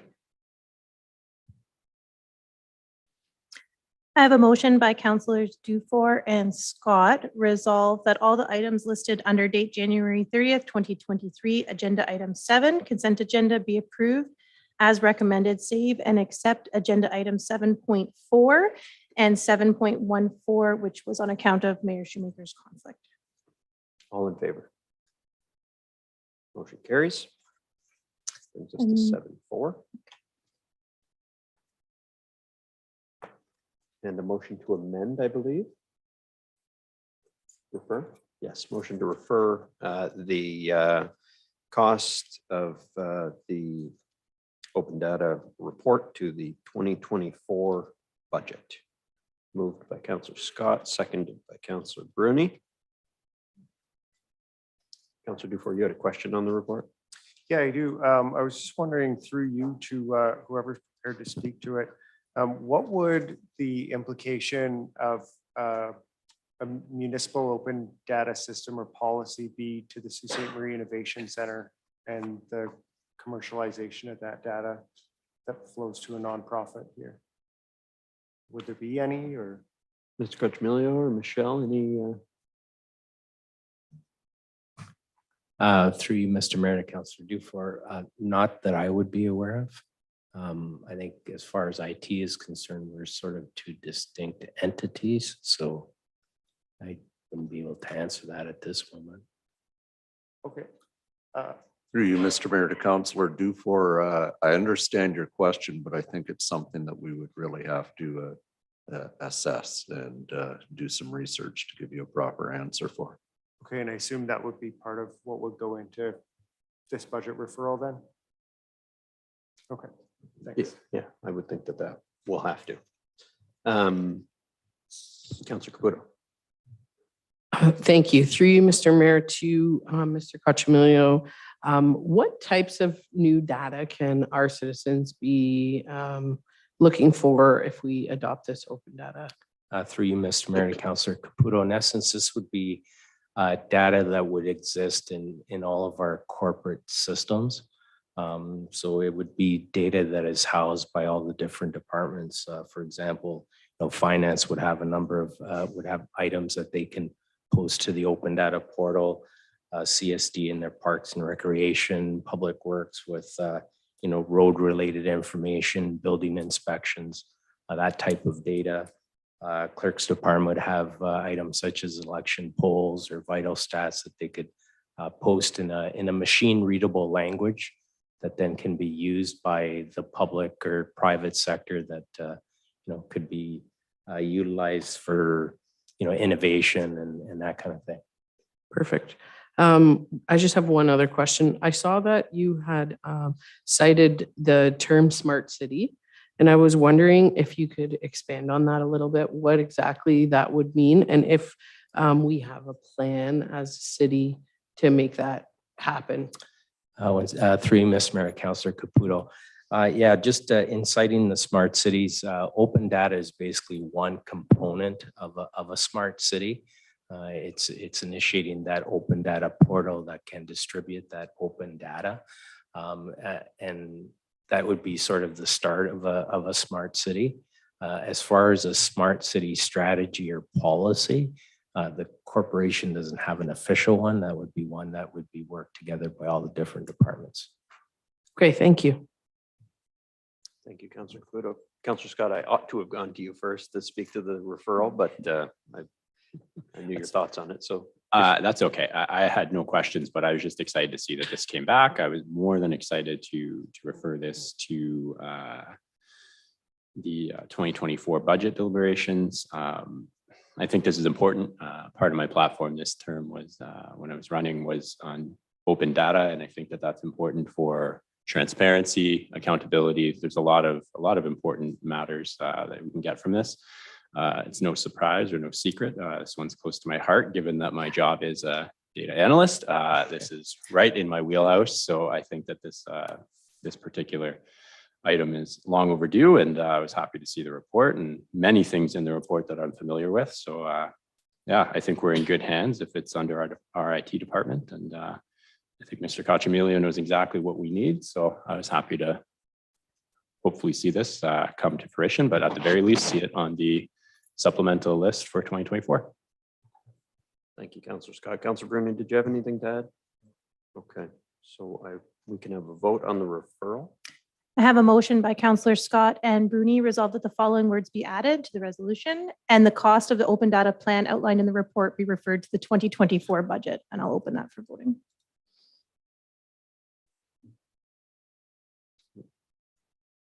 That'll open up on your screen in a minute, but all in favor?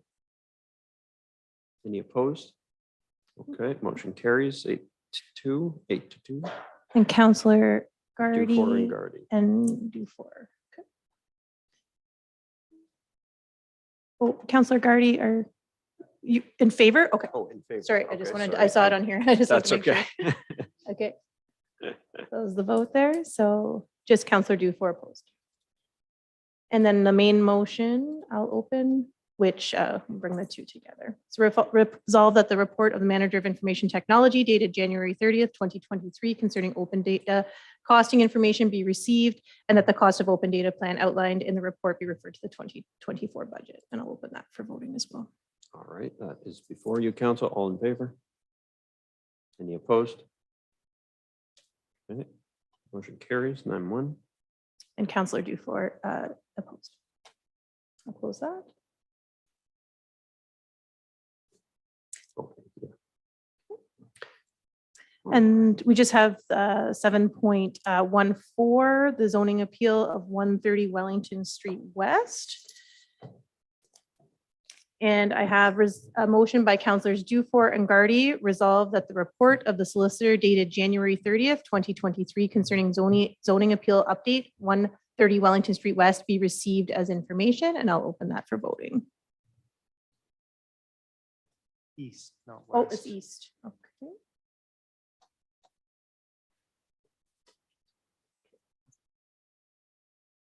Oh, okay. So I've opened that for voting and we'll make the amended change to 130 Wellington Street East. Okay, so Okay, and then all in favor? Okay, All opposed? I think that might have actually been unanimous. Unanimous, okay. Here we go. I have yours. That's okay. So I'll close the vote.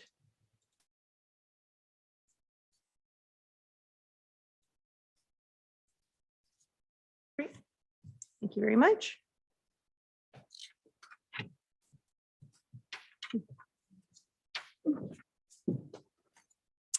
And that'll move us into 8.3.3 Downtown Plaza update. Okay, council, I'm sure this one will be quick. So, Did you want me to read the resolution first? yeah, we can read Okay. the resolution first, sure. So I'll just read the resolution. And resolved, I have a motion by councillors Vezo Allen and Gardy, resolved that the report of the Deputy CAO Community Development and Enterprise Services dated January 30th, 2023, concerning the Downtown Plaza be received, and that council authorize an increase of the project budget to $11,609,464. Further, that council authorize an increase to the construction contract with Avery Construction to $9,785,681.17 plus applicable tax or HST to provide funding for fees related to project delays and to establish additional contingency funds. Further, that council authorize an increase to the contract with Brooke McElroy to $865,890 plus applicable HST. Further, that council authorized $660,000 from the asset management reserve to be sourced from funds returned from the Mill Market Successful Funding Application. Further, that $675,000 from the 2023 capital budget to be confirmed with 2023 budget deliberations. Further, that $41,667 from the 2022 operating budget for the plaza be transferred to the plaza project. Okay, council. Councilor Vezo Allen has some questions. Thank you. Through you, Mr. Mayor, to Mr. Ver. Tom, thanks for the very detailed report. Could you please be more specific regarding the change orders and supply chain issues that have affected the budget and timelines, please? Yes, through you, Mr. Mayor, to Councillor Vezo Allen. Essentially, we've been hit with some unexpected items. The main one being that the provider of the rink equipment, Simcoe, due to supply chain issues, is not able to provide some of the materials required to finalize the installation of the rink component. So that has pushed the pouring of the pad into the spring once the frost is out of the ground.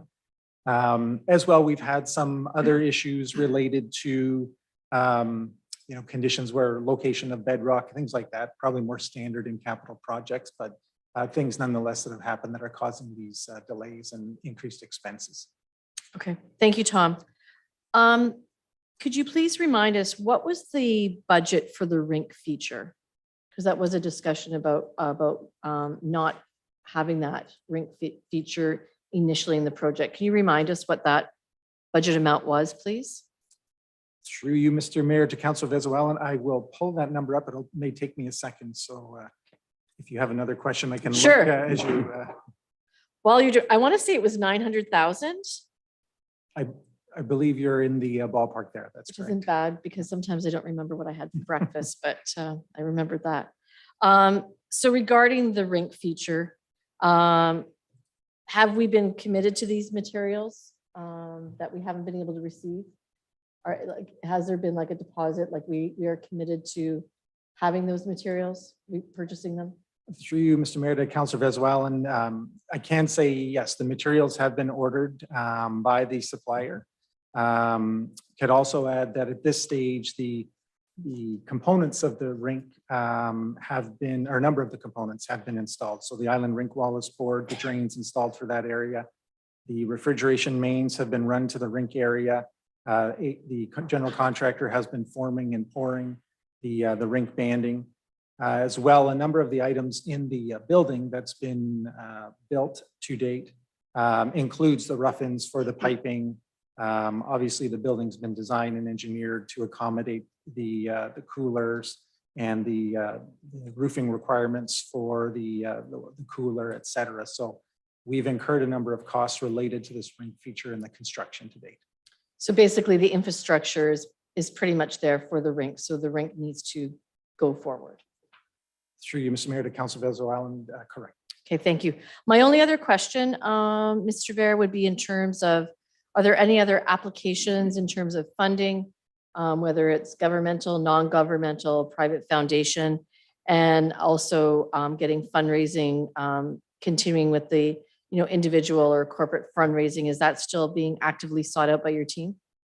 Through you, Mr. Mayor, to Councillor Vezowalan, I would say we have paused that given the support we received from the federal and provincial government and the fundraising that has been done in the community to date. We haven't undertaken further campaigns at this time. So there's still opportunity for us to revive the campaign and get some movement going and some energy going around that. Through you, Mr. Mayor, to Councillor Vezowalan, I would say yes. Okay, thank you very much. I don't have anything further. Anyone else? Councillor Dufour and Councillor Bruni. Thanks, Mr. Mayor. Through you to Mr. Ver. Mr. Ver, can you detail for us what is implied by, why are we looking for an increase to the contingency funds at this time? Yes, through you, Mr. Mayor, to Councillor Dufour. Essentially, within the project budget that we have now, we have spent the funds that were allocated to any type of contingency that we had to date, covering some of the unexpected items that have come along the way. So we are looking for a contingency budget to take us through to the end of the project, anticipating that there will be other items that come up that will require additional funds that we'll need to address in order to complete the project. Okay, and what would staff's rationale be for coming to get those contingency funds now rather than at a later date? Yes, through you, Mr. Mayor, to Councillor Dufour. Essentially, we're at the limit staff can approve at this point in time to approve any additional expenditures for the plaza.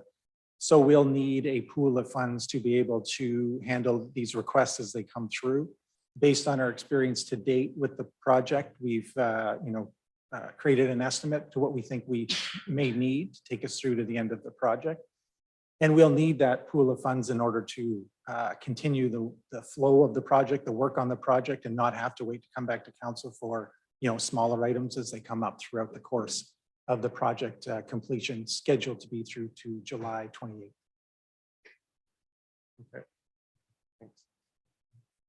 Thank you, Councillor Dufour. Any other questions? Not at this point. Councillor Bruni. Thank you, Mr. Mayor. Through you to Mr. Bear. I thank you for the report. By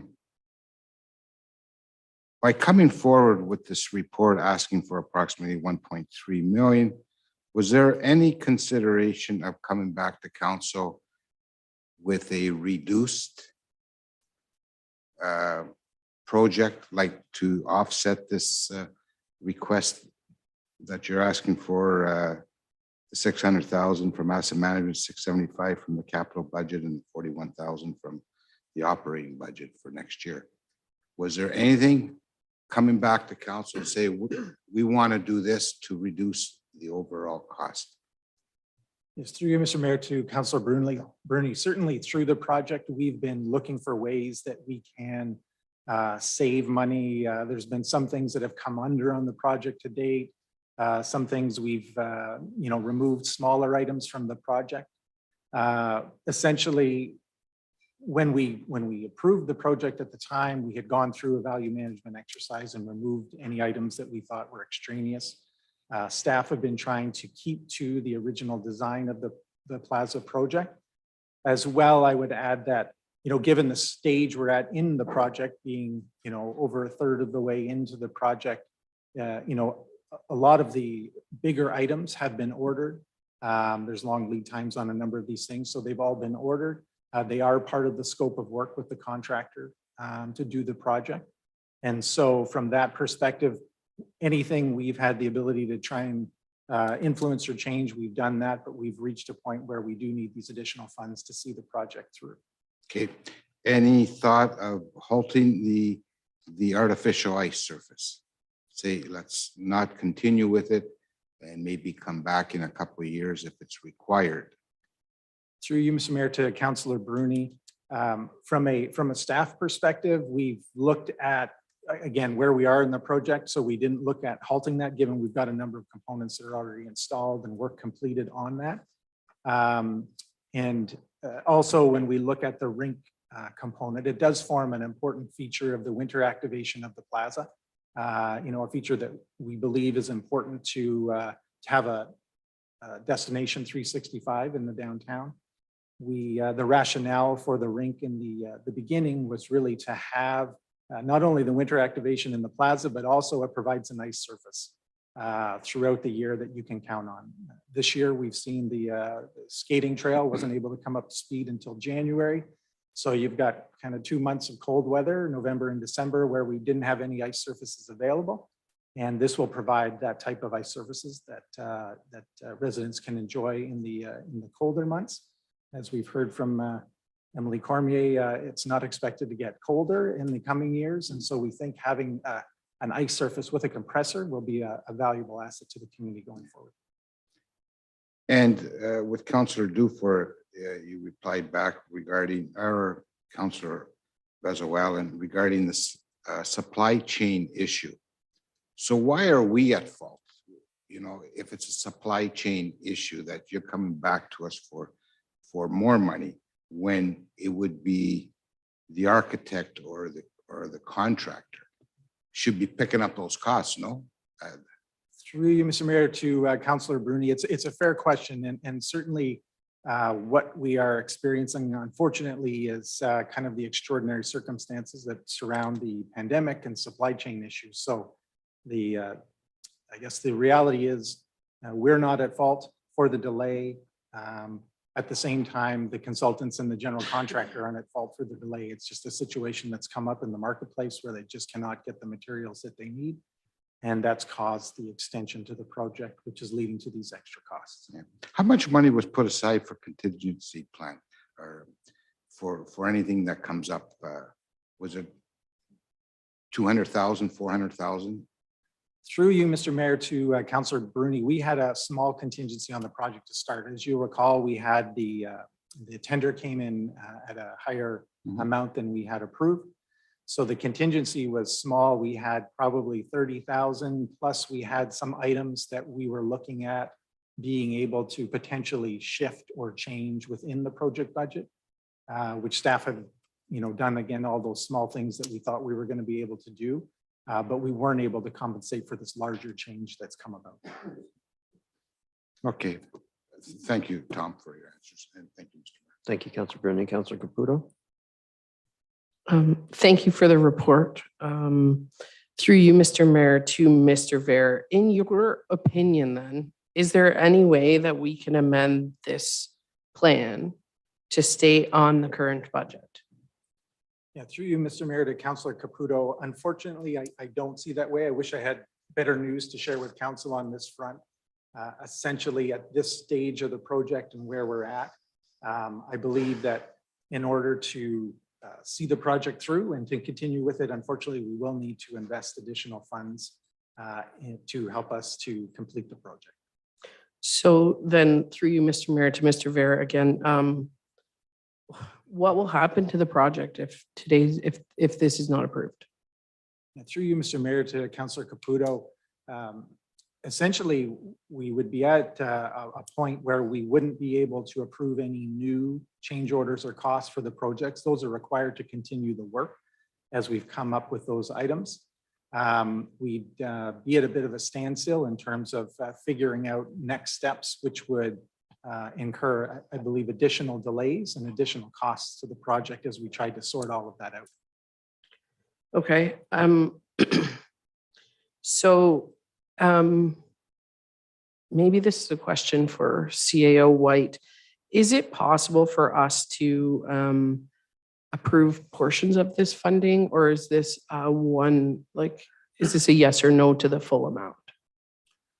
Through you, Mr. Mayor, to Councillor Caputo, no, council does have options available to it. I mean, council can approve the whole amount, they can approve more than the requested amount, or they can approve a portion of the requested amount. So that is open to council. Okay, thank you. Those are all my questions. Thank you, Councillor Caputo.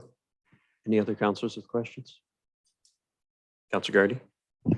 Thanks, Mr. Mayor. Through you, Mr. Mayor, to Tom. Tom, we all know where we're at here. This has come back a couple times, a few times for some extra funds, and we've done what we've needed to do to get it to this point. My question is, moving forward beyond this, if this council was to approve your ask, like, is this it? Or like, in a few months, are you coming back? Do you have could you give us any kind of guidance on that? Thanks, Mr. Mayor. Through you, Mr. Mayor, to Councillor Gardy. Certainly, while I can't guarantee anything, I can say that what we've tried to do as staff is provide sufficient contingency so that it would see the project through to the completion date. Obviously, we don't relish the opportunity to come back for additional funds, and in our crafting this request to council, we believe we would have the funds to see the project through. Thank you. Councillor Kinnick.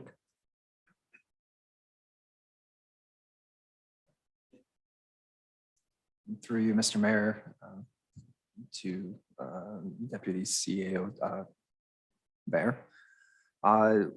In our preliminary budget, we saw that the operating costs in going forward for the downtown plaza is roughly about $200,000 a year. Would we be able to reduce the operating cost going forward to make up the funds you are requesting today? Through you, Mr. Mayor, to Councillor Kinnick, it would be difficult to do that. I would say a large portion of those costs are simply the utilities. So the electrical, the water, they're anticipated to run the facility, as well as the staffing that will be required to be on site to take care of it. So we didn't have a large or extravagant budget that we had proposed. It's kind of the operational minimum costs that we would see to continue to operate the plaza. And another question is, we also have the letters of support attached to our item here on our agenda. With the letters of support, what kind of revenue do you forecast with the downtown plaza being completed? Are we able to generate, or are we just, is the operating cost going to be like a wash every year? Through you, Mr. Mayor, to Councillor Kinnick, that's a good question. When we put together the budget, I would say we were conservative in that we don't have a good sense at this time on the revenue generation potential of the plaza. Certainly, we hope over time we'll see that grow, and we do anticipate more usage of the venue. We also anticipate proceeds from things like alcohol and beer and beverage sales and food sales at the plaza for different events. So it's something that we believe we can grow. So we can grow the revenues, which would help to reduce the operational requirements over time. Any other councillors with questions? Councillor Hollingsworth.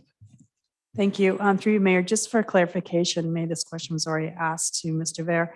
Can you just elaborate on the impact to the farmers market or to the market in general? If we do not approve this tonight, is there an impact on the market? Through you, Mr. Mayor, to Councillor Hollingsworth, I would say that the main impact could be timing, in that right now we're scheduled for the Plaza project to be completed the end of July, and the Mill Market project is in that same timeframe. So ideally, we would see the two projects lining up together, where we would have the Plaza and the market open together, and the two would complement each other as originally intended. Okay, so help me understand a little bit better. You are hoping that the two projects will continue to move in the same direction. However, if we don't approve this, it sounds like the market can still go ahead. We still have the proper funding from the market side. In the market, we can just enjoy the market hypothetically and complete that portion. Through you, Mr. Mayor, to Councillor Hollingsworth. Yes, the market project is a separate budget that has been approved and will continue. Certainly the design of the entire space, while you can access the market from Brock Street, the vision for the plaza was that you would be able to use the mobile retail units and the common space in the plaza as sort of the main entryway into the market building. So again, the market building will still be able to be accessed. The knock-on effect, though, is the main entryway and some of the amenities in the back wouldn't be available. Okay. And last question, thank you for that. And just to another clarification. So you're talking about the smaller buildings, I think you just said, to allow merchants, vendors. Is that what you're referring to? Like just small little pop-up shops?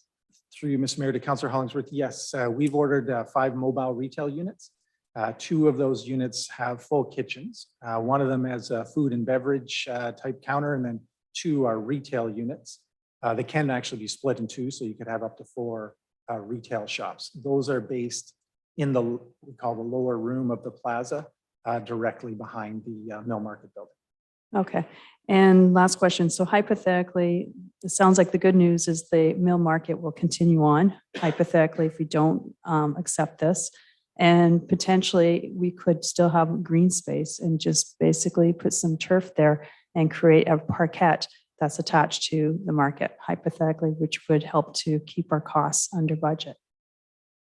Through you, Mr. Mayor, to Councillor Hollingsworth, I would say that right now, obviously, it's a construction site and the site has been torn up.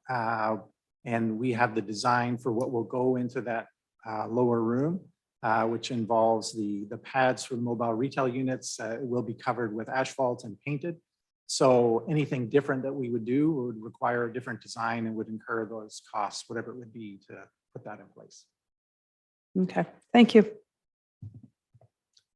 I had Councillor Dufour and Bruni that each had one additional question, which is not typical, but I'll go ahead and allow it in this case since we're moving along quickly here. I appreciate it, Mr. Mayor. My last question, one of my last questions was through you, Mr. Mayor, to Tom or any other staff that might want to answer it. Have we examined the possibility of utilizing any of our own forces to complete any of the final landscaping details as a way to try and use in-kind money to manage the cost back down to the originally approved budget? Yes, through you, Mr. Mayor, to Councillor Dufour. Actually, that was something that we built into our value management exercise. So the PW forces are on tap to do the landscaping installation in the plaza currently. Thanks, Tom. I think that's helps speak to the point of how much work has been done to try to manage this cost so far. And so I thank you for bringing that forward. Thanks, Councillor Dufour. Councillor Bruni. Thank you, Mr. Mayor, and thank you for allowing Councillor Dufour and I to ask a second question or two. To piggyback on Councillor Caputo's question regarding if we don't approve it all, but we only approve, say, the 675,000, where would that leave you, Mr. Mayor, for the project? Through you, Mr. Mayor, to Councillor Bruni. Essentially, we have the costs that we anticipate related to the delays of the project. So we would be able to cover some of those costs, and then we would have a very tiny amount basically left for contingencies going forward. So I think what would happen is we would likely exhaust that small contingency in a fairly short order of time, and we would have to come back to seek additional funds to continue us through to the end of the project. So the question is, how much money do you need now to complete the project and there's no contingency in place, what we'll say? Do you understand what I'm saying? I believe, through you, Mr. Mayor, to Councillor Bruni, I believe so. And I think my answer would be we need basically what staff is requesting us to take us through to the end of the project. Those are the costs we anticipate will be incurred to complete the project. Okay, thank you. No Thank more. you. Thank you, Councillor. Thanks, Tom. Councillor Zagordo. I just want to mention that, during COVID or through COVID, we've experienced, many a project where supply chain has been the problem. And yet in this project, we're seeing double and triple the increases, but we don't see that or haven't experienced that in any other facet. So through you, Mr. Mayor, to Mr. Ver, is there anything other than the supply chain that is the major cost of such increases? Through you, Mr. Mayor, to Councillor Zagordo, I would say two things. One is that in this case, like with the Twin Pad project, we experienced delays and there was a strike. We've been able to recover and keep it on track and on budget. In this case, because the project is outdoors and required the pouring of that slab for the rink, essentially it didn't make the window to get it done in the fall, which pushed us to pour it in the spring, which means we've got that 6-month delay in the project. That's leading to the costs for the general contractor and the consultants, obviously, because they have an extended window now that they have to be on the project. So in part, our timing issues weren't able to be accommodated because of Mother Nature and some of the realities of working in Northern Ontario and trying to pour a concrete slab in the wintertime. We have had other delays experienced in the project that have caused, some of these issues, but I would say the primary factor has been this pouring of the pad for the outdoor rink. Okay, thank you. CAO White wants to add to that. Through you, Mr. Mayor, to Councillor Zagordo. We've actually been very fortunate here in Sault Ste. Marie regarding pandemic effects and supply chain issues on our capital projects overall. I was at a meeting of the municipal CAOs in 2022, and at that time, most the average for Ontario municipalities of getting their capital work done in 2022 was about 55% of their planned programs due to cost increases, cost overruns, and increased contingencies needed. We especially were very fortunate here in Sault Ste. Marie in our roadwork program. Pretty much every other municipality suffered cost increases similar to what you see for building construction like the plaza or like the mill market. We did very well and were able to complete all our road programs on budget, and especially with the connecting links, we were able to get 2 phases done with funding for 1. So we've been very fortunate here. We've been fortunate, as Tom mentioned, with the Twin Pad project. You're going to see a very nice facility in a month or so. However, this is the one project that we've really seen an effect on. Councillor Zagordo, any Thank you. further questions? No, that's everything. Thank you. Councillor Scott. Thank you, Mr. Mayor. Many of my questions have been asked, but I do find this appropriate to be on the agenda close to February 2nd. It's a joke for some people. So to ask the question, this started out at, I think, what, 6.6 million was the initial? Yeah, okay. And we're getting close to almost double that. I guess my questions that I have, I'll just jump to those. So how much do we have in the asset management reserve? Does anyone have an answer to that? Would that be to Ms. Shell, through you, Mr. Mayor, to Ms. Shell? Okay, that's fair enough. I didn't see it in the report. Sorry for, I was thinking about it today. I didn't get a chance to send that out. And then through you, Mr. Mayor, to Mr. Vare, the 41,000 from the 2022 operating budget. I'm assuming that's just because we'll be opening later than expected. So we're seeing some savings there. We're just going to push it over to the, is that correct? Correct, through you, Mr. Mayor, to Councillor Scott. We had budgeted this year thinking we may be opening, so we had budgeted some money for the opening of the plaza. So we have those funds available in the budget this year that could be applied to the capital project. So if we approve this, that we won't see any service level changes on the proposed plans, right? This is just money that we've saved by opening later. Through you, Mr. Mayor, to Councillor Scott, that's correct. Great. I think those are basically my only questions because those were pretty much everything else was exhausted. So thank you, Mr. Mayor. Thank you, Councillor Scott. Councillor Caputo. Thank you, Mr. Mayor. I just have one really quick question. It is the question that I run across the most when I'm speaking to constituents. So I'm going to ask you, what exactly is the plaza? Can you give me a rundown of what exactly is happening in the plaza? Through you, Mr. Mayor, to Councillor Caputo, absolutely. So the plaza began really as a project to increase downtown revitalization and activation. We had Roger Brooks, an expert in downtown revitalization, come and review our downtown, make recommendations, including public space. We looked at best practices across other communities to see how other communities have revitalized their downtown. And we took input related to our future SSM strategy, which talked about places for people to socialize, making the downtown a priority, increasing events, cultural vitality in the community, and activation. So with that as the genesis of the Downtown Plaza project, a firm was hired to design the plaza. It includes in the summertime a fountain, and we have a stage and a screen with a large screen TV there that will be available for arts activities, cultural performances.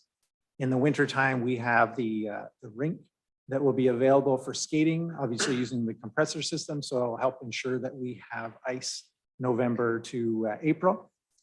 And we also added in a number of passive features, obviously places for people to sit, enjoy the plaza. The fountain will be there, as I mentioned, treescape.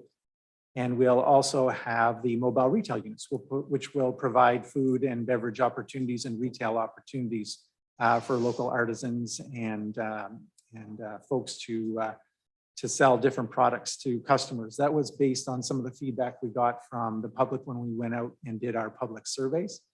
Food and drink was seen to be a big component of that. Obviously, it ties into the Mill Market and the relocation of the Mill Market, so the two go hand in hand. We believe it'll be a really dynamic spot in the downtown, which will help to drive increased foot traffic, will help to address some of the problems we do see in the downtown, and will have knock-on effects in terms of development of new residential and commercial businesses in the downtown. So it's a cornerstone, I would say, sorry, to our downtown revitalization efforts, and will be a spot that residents of the city will be able to enjoy for generations to come. Okay. Through you, Mr. Mayor, to Mr. Ver, respectfully, I feel like we have a lot of these like features, and like we have a lot of rings. We have, you know, I used to operate a business on March Street, directly across the street from the March Street stage. I begged for that stage to be put to use. It was never put to use. How are we going to, like, we have so many underutilized assets. The Bondar Pavilion, it's tons of rinks. How are we going to ensure that this is not just another competing place that is going to, you know, again, be underutilized? Through you, Mr. Mayor, to Councillor Caputo, it's a good question. I think first and foremost, I mean, the plaza was designed to have a number of different amenities within that space. I forgot to mention the play structure. A number of different amenities in that space that would create the foot traffic to make it a draw. So certainly the Bondar Pavilion, we have 96 events in that event, in that space in 2019 for different community uses. But it doesn't often get used for a passive park space when there is an event happening there. The design of the downtown plaza was such that with the Mill Market, with the different amenities of the plaza, we believe this will be a location for people to go and enjoy when there's an event on and when there's not. And we believe that with the programming and the amenities that we have planned for downtown plaza, with the budget that council's approved, we'll have the resources to ensure that it is a dynamic spot, that we do have events going on there, and that we can use this then to also complement activities at the Bondar Pavilion, activities along Queen Street when the BIA closes the street for their activities, activating the March Street stage to make it more complementary. But I think this fills the void in terms of having a strong anchor in the downtown that will be that draw or be that magnet for future activities. Okay, thank you. Councillor Gardy. Thanks, Mr. Mayor. So we've been down this road for a while, the previous council and now this one. And, you know, these decisions are difficult ones to make, but we also have to be, you know, responsible to those who've elected us. So I could imagine that for some people, it's a pretty challenging decision. Personally, I was supportive of this idea from the moment I joined council. I think it's an important space to have downtown. I do not believe that it replicates any other amenity or site that we have in the community. I think the skating trail is much different from this space. I think the Bonder Pavilion is much different from this space. And, you know, Councillor Dufour mentioned earlier how we don't want holes on Queen Street. Well, we're pretty far down this path now. And, you know, a fellow councillor several meetings ago, I think it was during last council, said, you know, maybe some of us don't have an endpoint and we'll, you know, just keep spending and spending and spending. Well, I can tell this council that beyond this point, I will not approve another dollar for it. But I can't see how, after all of this time and all of the infrastructure already in place, as Mr. Ver itemized for us earlier this evening in addressing one of our colleagues' questions, I think it was Councillor Vezo-Allen's, how we don't see this to fruition. It's a tough decision, but the wrong decision would be not to support this ask. I am supporting it this one final time, Mr. Ver and Mr. White. And I encourage I encourage everyone around this table to support it this one last time. I think it'll activate downtown. I think it will mitigate some of the challenges that we're having when you bring people to an area. You know, there's the less likelihood of some of the problems that we're encountering downtown to occur. For the future of downtown, I think it's the right decision, and I'll be voting in favor of it this evening. Thanks. Thank you, Councillor Gardy. Councillor Vezo-Allen. Thank you. Through you, Mr. Mayor, I just want to reiterate some comments that I've made earlier. I've always supported this project, and I want to bring everyone back to the Nordic Research Institute Downtown Dialogue and Action Report from 2014, which clearly states and has a lot of metrics in terms of activating spaces and how negative behaviors are greatly reduced when you activate space. This space is very different. I want to definitely agree with Councillor Gardy. It will provide public washrooms, which we are sorely lacking in the downtown area as just one.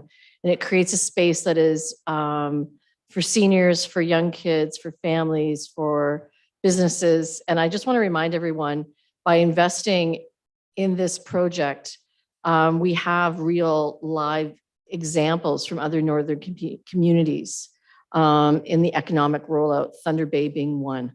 So, I mean, that's now turning into, they're investing in a new art gallery right downtown in Thunder Bay. So I support this project, and I certainly agree with Mr. Gardy. We're all seeing increases, whether in our business lives or day-to-day lives. And I know that Mr. Ver and his team will not be coming back and asking us for any further funds. I'm fully committed that that this will be it. And I think that they really need to take a look at, if they do need other funds, they need to look to other sources, such as reviving their fundraising efforts again. That's really important. So I'm supporting this project still. And I just want to remind everyone as to why and what the impact that it will have on our community. Thank you. Thank you, Councillor Vezo-Allen. I have some questions. So, Mr. Ver, you spoke of the delay that we experienced through the fall with the pouring, which really has led to the much of the increased cost. But we had quite a good fall construction season. So what's that delay attributable to? Can't be attributable to the weather. No, through you, to you, Mr. Mayor, it was delays of the materials and supplies for the rink feature. Okay. You said in your comments in response to Councillor Bruni, I believe, that the project's roughly a third complete. Is that accurate? To you, Mr. Mayor, yet from a billing standpoint, it's about a third of the way through. We processed another bill probably this year, so we might be a little closer to half than a third at this point. And I believe in response to either Councillor Gardy or Councillor Vezo-Allen, you said we were at this point committed to a number of the materials. Specifically, I think the rink surface of the condenser materials. To you, Mr. Mayor, correct. The products have all been ordered from the supplier. Really for all the large components, they were already ordered. And you know, a number of these have long lead times, so you have to put the order in early in order to receive it, you know, when you are anticipating construction. But if we haven't got the materials yet, perhaps this is a question for our city solicitor, is the argument there that we can cancel them without penalty because they haven't been delivered in accordance with the contract?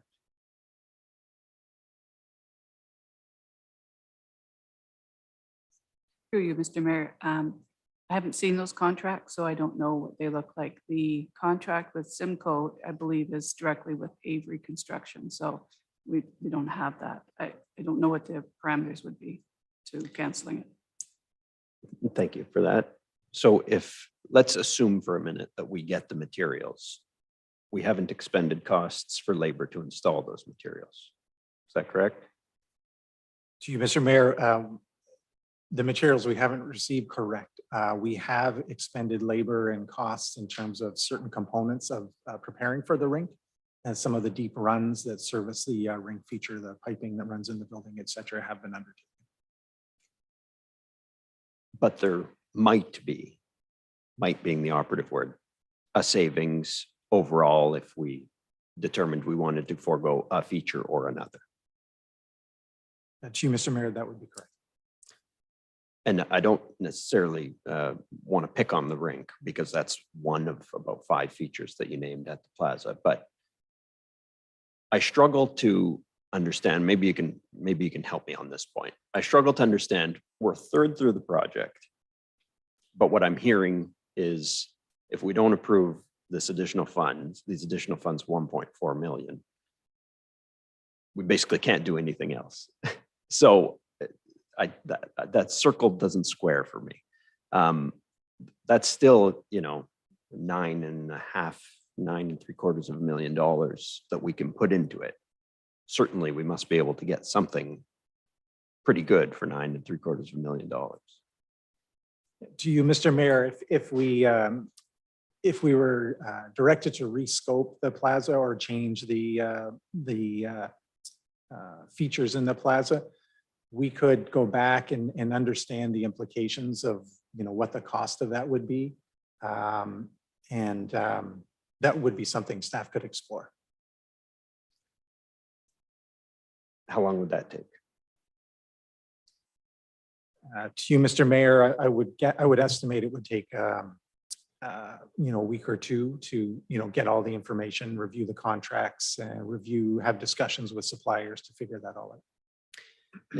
Because I also heard in response to, I think it was Councillor Hollingsworth's question, that your response was you've tried to reduce the costs while keeping it within the original design.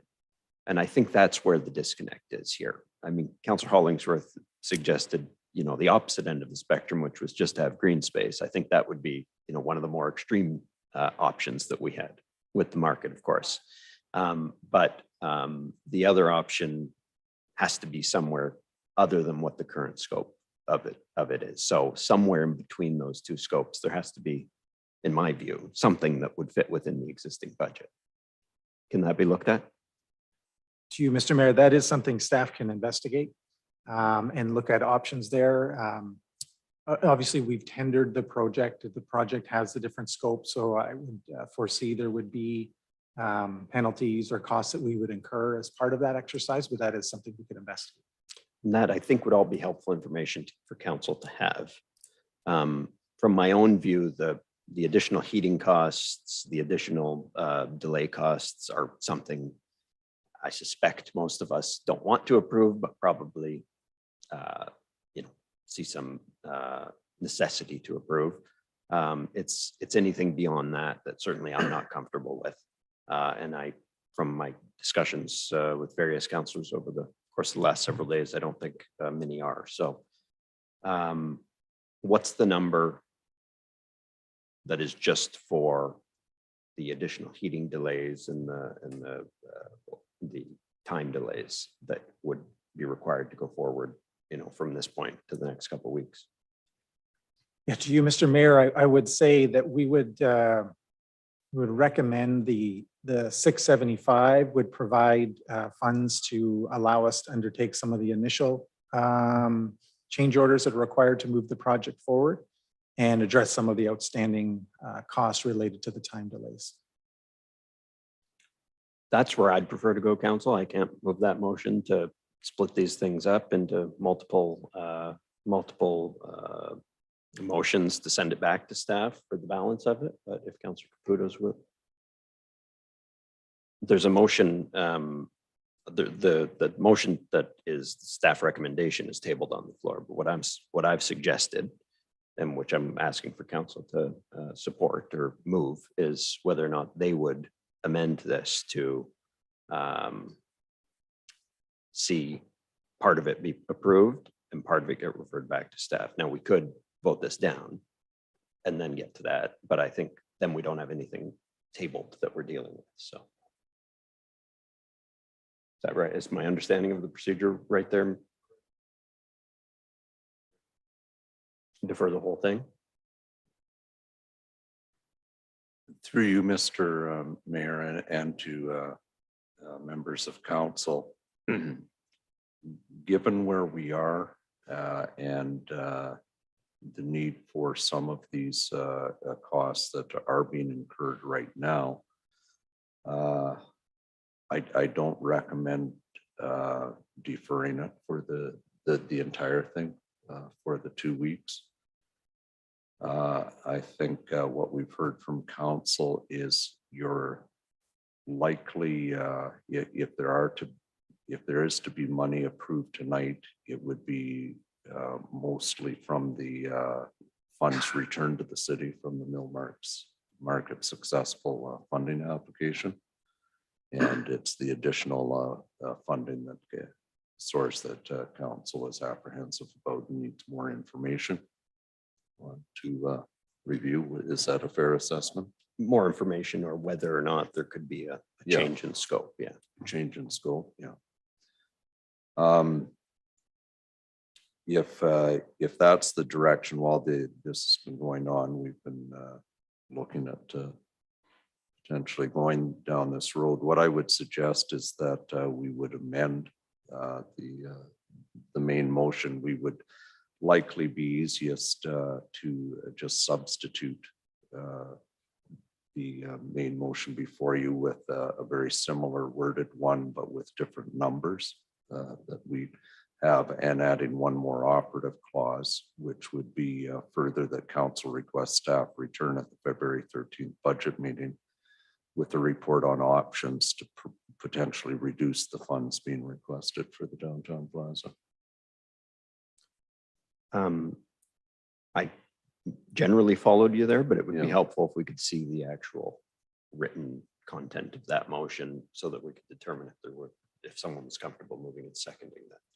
Yeah, so essentially it's the motion that is before you now. With there would be changes to the project budget that would change from what is there now to 10,949,464. There would be a authorized increase in construction contract with Avery Construction up to, and that number would change to 9,135,681.75. There would be authorizing the increase to the contract with Brooke McElroy up to 881. That wouldn't change in the resolution. Where I think council, the information you're really looking for is further that council authorize, and the new number would be 675,000 from the asset management to reserve to be sourced from funds returned from the mill market successful funding application, bracket 660,000, plus an additional 15,000 to make it up to the 675,000. Then there would be the additional operative clause. Further, the council requests staff return at the February 13th budget meeting with a report on options to potentially reduce the funds being requested for the downtown plaza. And the other portion that would remain in the resolution is further the 41,667 from the 2022 operating budget for the plaza be transferred to the plaza project. So it's really that second last paragraph that's changing most substantially. Yes. Yeah.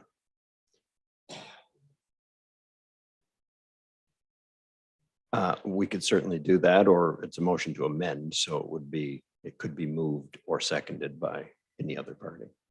Yeah, but if the mover and seconder, which are Councillor Vezoul and Councillor Gardy, wanted to do that friendly amendment, then no, didn't think so. Councillor Caputo, were you willing to move that? Okay, second, were you willing to second that, Councillor Hollingsworth? Okay. So do we have the revised wording and revised mover and seconder? Councillor Caputo moving, Councillor Hollingsworth seconding. Okay, I'm just going to.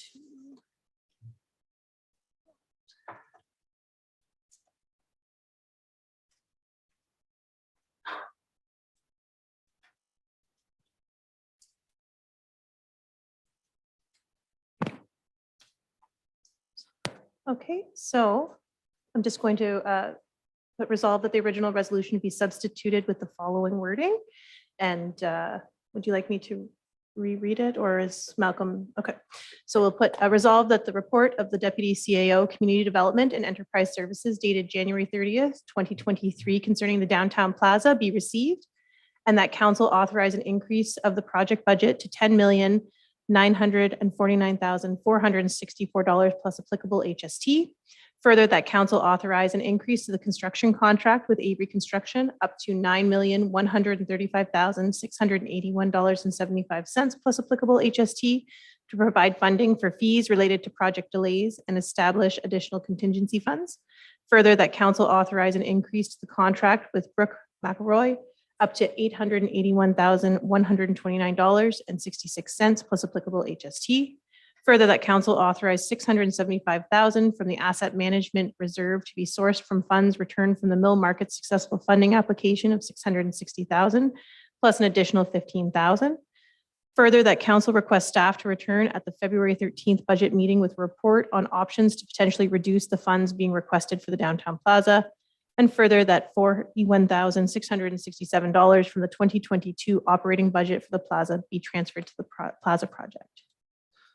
Through to you, Mr. Mayor, and members of council, the amount for Brooke McElroy is actually incorrect on that reading of it. It's a lesser amount, $865,890.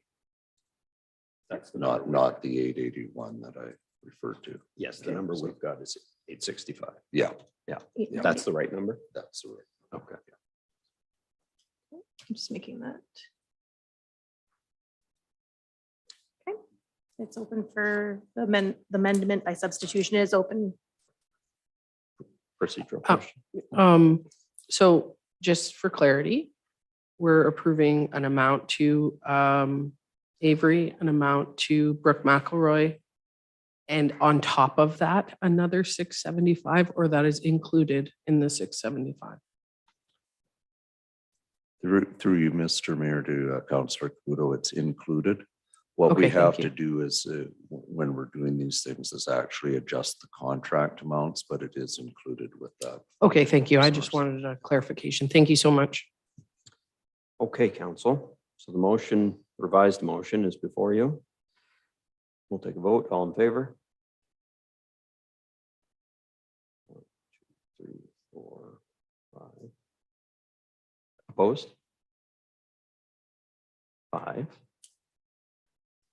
1, 2, 3, 4, 5. So that does not carry. So that brings us back to the original motion.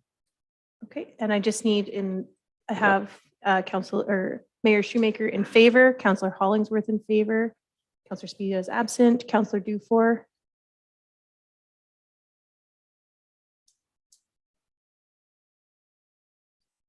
This is to, So I thought we were going to vote on, like, we had the motion on the floor.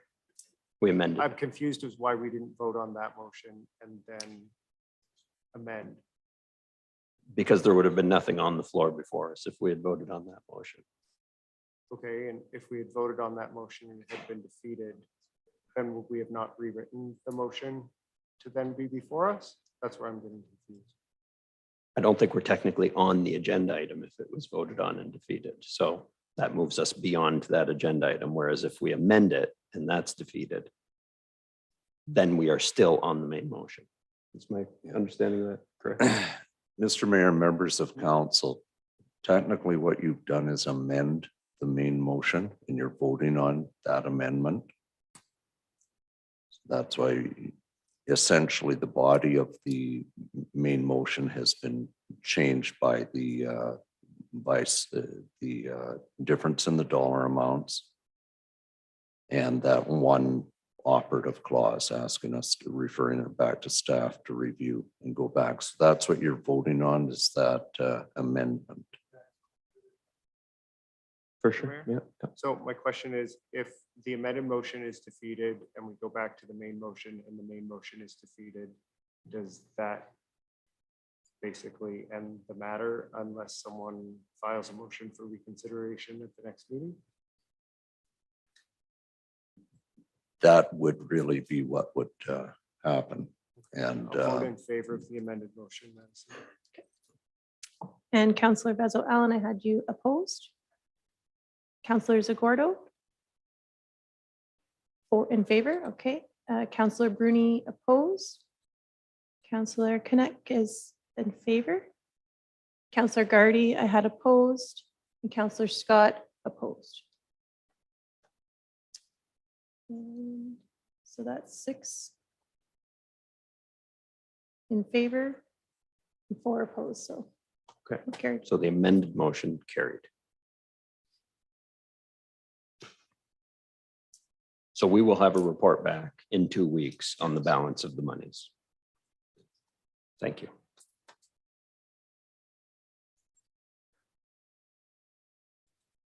That moves us to, We have a few board and committee appointments to address. So the first, 8.8.1, Algoma Public Health Board, and we have 2 citizen appointments before you. So I have a motion by Councillor Dufour and Scott, resolved that citizens Loretta O'Neill and Sonia Tassone be appointed to the Algoma Public Health Board from January 30th, 2023 to December 31st, 2024. And I'll open that for voting. all in favor? Motion carries.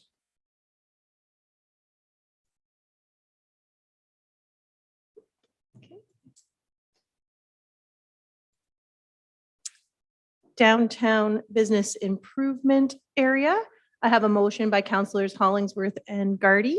Resolved that Christy Sestero, Stephanie Harmon, Michael McAdams, Jacob Brendel, Angela Romano, Nicholas Rosette, Paul Skornyanki, and Marnie Stone be appointed to the Downtown Business Improvement Area. For voting. All in favor? Motion carries.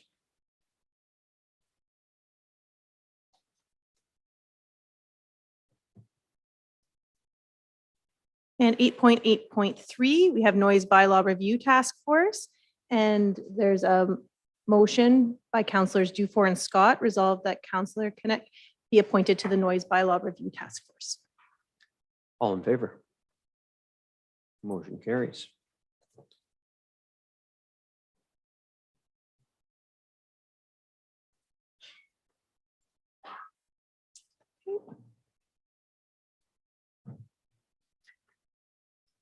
That will bring us to 9.1, free parking for the Shadows of the Mind Film Festival. I have a motion by Councillors Dufour and Bezo Allen, whereas the Shadows of the Mind Film Festival runs from February 23rd to February 26, 2023.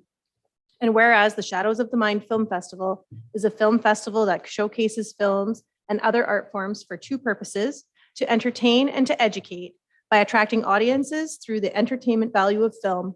The film festival uses select films and events to increase awareness and education on mental health and addiction issues, as well as other prevalent social topics as decided each year. And whereas the Shadows of the Mind Film Festival is a not-for-profit organization, and whereas the primary venue for the film festival is the Grand Theater, and whereas on some days during the week, the film festival will have films and panel discussions from 9 a.m. to 11 p.m., and whereas many patrons of the film festival attend in the morning and stay for the entire day, having lunch and dinner in the downtown area, now therefore be it resolved that the 2-hour daily parking limit be waived at the Brock Albert parking lot to permit full free parking from February 23rd to February 26, 2023, during the week of the Shadows of the Mind Film Festival. Councillor Dufour or Councillor Vezolan? I'm just happy to support this resolution again. They have a surprisingly great selection of films every year. I've been a number of times and looking forward to folks not getting a parking ticket while they enjoy a full film that's more than 2 hours long. So Thank you. Mr. Mayor. Thank you for sure. Councillor Vezolan? Same. I mean, it's a great organization. They've been doing a wonderful job, and I think that's the least that we can do. And we want people to stay and enjoy and go out for lunch and stay after. And I think it just makes sense. And we hope the community takes advantage of the offerings. I think it's really important for everyone to get out and support it. Thank you, Councillor Vezolan. Council, anyone else? No, seeing none, all in favor? Motion carries.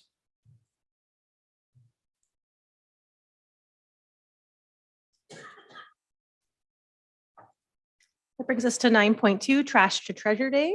I have a motion by Councillors Gardy and Connect. Whereas it is in our community's best interest to prolong the life of our local landfill, and whereas one of the best ways to prolong the life of the landfill site to divert items from it, and whereas many residents in Sault Ste. Marie take advantage of weekends each spring to declutter and clean around their homes, sending many items to our local landfill, and whereas residents across the community have items in good condition that they often do not want any longer, but could be of use and benefit to other residents in the community. And whereas in recent years, one way communities have facilitated the exchange of these items is by holding Trash to Treasure Days across their cities, when residents are encouraged to leave reusable household items, including but not limited to furniture, toys, and small appliances by the roadside of their property for others to take for free. And whereas communities across Ontario and Canada, including Cornwall, Ontario, Thunder Bay, Ontario, and Nelson, BC, have had their own successful annual Trash to Treasure Days. Now therefore be it resolved that city staff be requested to explore the opportunity to work with community partners to organize Sault Ste. Marie's own Trash to Treasure Day on a Saturday or Sunday in late May or early June of 2023. Councillor Gardy? Sure. It's pretty straightforward. I'm hopeful that this is something that we'll be able to organize for in the near future. We talk about extending the life of our landfill. We talk about diversion. This is a way of doing that and letting others enjoy some material that others have outlived in their home for different reasons. I've read a lot about them, and they've Trash to Treasure Days have been in effect in many communities across North America for many years, all successfully. I have the confidence in city staff to be able to manage this with some community partners, and I'm looking for the support of council to see if they could do just that. Thanks. Thank you, Councillor Gardy. Councillor Kinnick, did you want to add anything to that? Hi. Yes, just some comments I'd like to add. So my family, we have our camp at Echo Lake. This is something during the summer that the residents at Echo Lake do. Items do not last long by the roadside. They're usually within 24 hours. They are picked up by other residents. And I think this is a wonderful program to divert trash, especially large items, from the landfill where people are looking for items to fill a void in their lives or garage or anything like that. Anything that could be useful to somebody else that avoids adding it to the landfill is a great idea. Thank you. Thank you, Councillor Kinnick. Councillor Bruni? Thank you, Mr. Mayor. I just have a question, and I don't know who to approach. I think it's a great idea, but what happens, say, if the Saturday is a pickup? Who will monitor if trash for treasure will be picked up within a reasonable time, like a couple days or? I suspect that's something they're going to have to explore in the report, but a valid question for sure, so that it doesn't sit out on the curb for an Yes, extended period. just like some election signs and stuff. Yeah. I'm sure that'll be explored in the report, Councillor Bruni, so. Any other Oh. questions? All right, seeing none, we can have a vote on the motion. All in favor? Motion carries. Any opposed? No.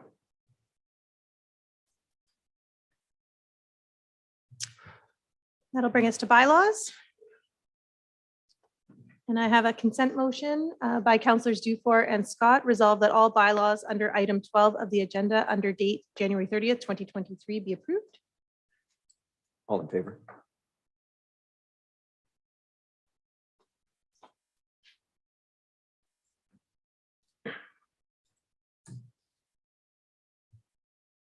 And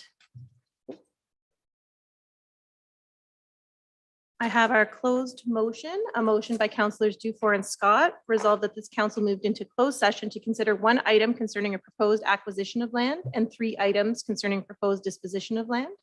Further be it resolved that should the said closed session be adjourned, the council may reconvene in closed session to discuss the same matters without the need for further authorizing resolution.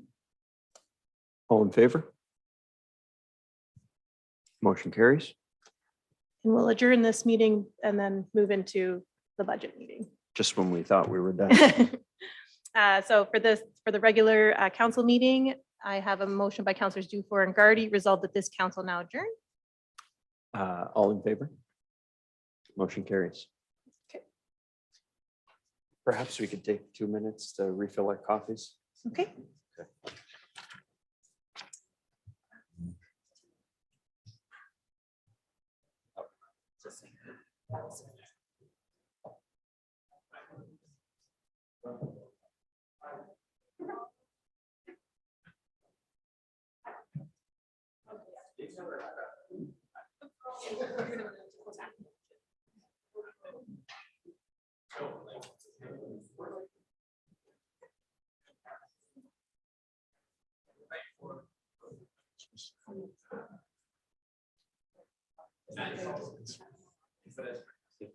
Yeah, I'll go see.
All right, council, we're going to try and reconvene here in a second.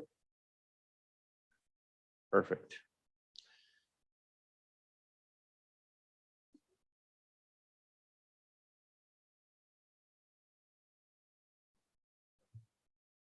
So council, we've got the budget meeting that we are about to convene.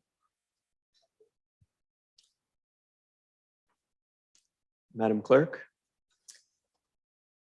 So agenda item number 1, approval agenda as presented. We have a motion by councillors Dufour and Gardy, resolved that the agenda and addendum number 1 for January 30th, 2023 budget meeting as presented be approved. All in favor? Motion carries. And declaration of pecuniary interest. I received none. Seeing none, we can move on. And we have Tessa Vecchio in attendance to introduce a short budget video, and Frank will get that going. Welcome to council, Tessa. Thank you. Good evening, Mayor and Council. It's great to be here. Ahead of the 2023 municipal budget, residents and business owners are invited to participate in the budget engagement process and provide feedback on priorities and key considerations. So there are a number of ways that citizens can get involved in the budget discussion, including an online feedback survey, which is available at publicinput.com/SSM budget consultation.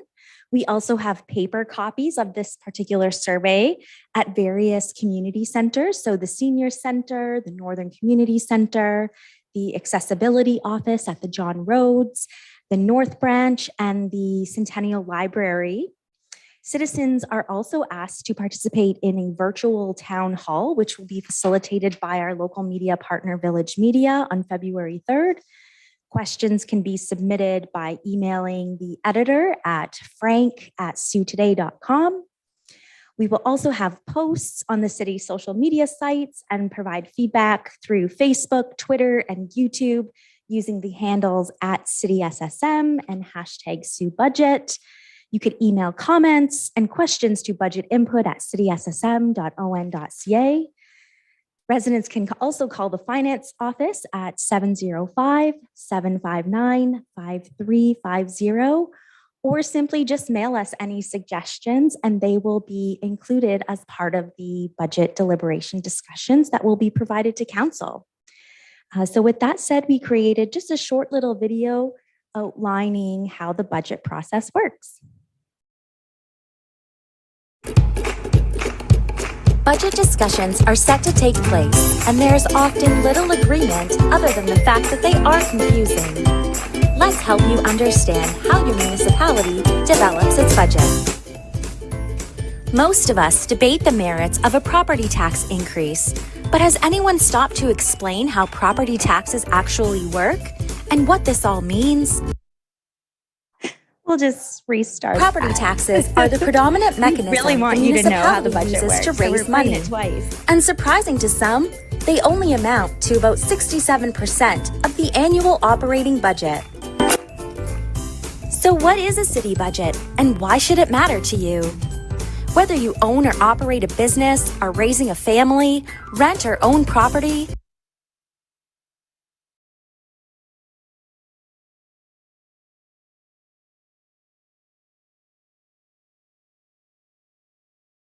live alone or with others.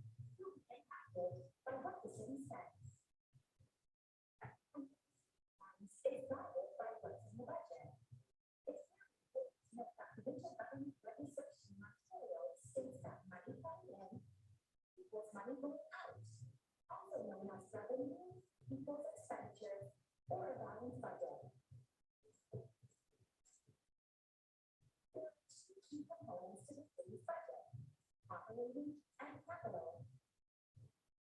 Operating like your regular household bills, groceries, internet, gas, electricity. The city's operating budget includes common services like garbage and recycling pickup, road maintenance, police and fire services, operating libraries and parks,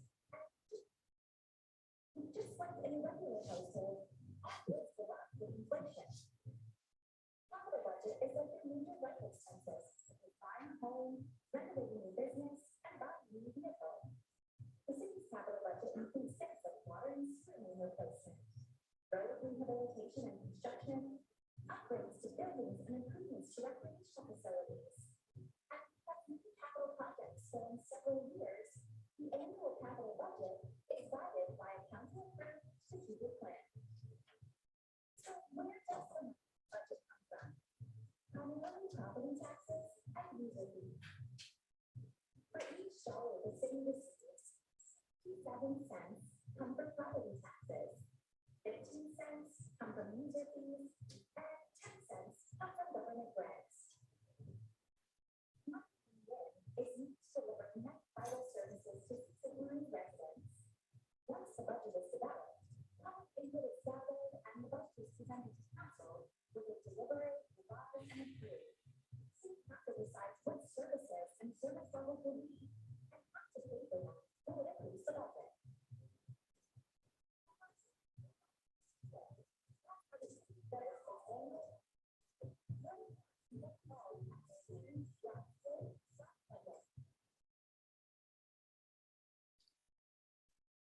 Thanks, Tessa. Hopefully the deliberations can be that cheery. So I believe that takes us to the CAO's presentation.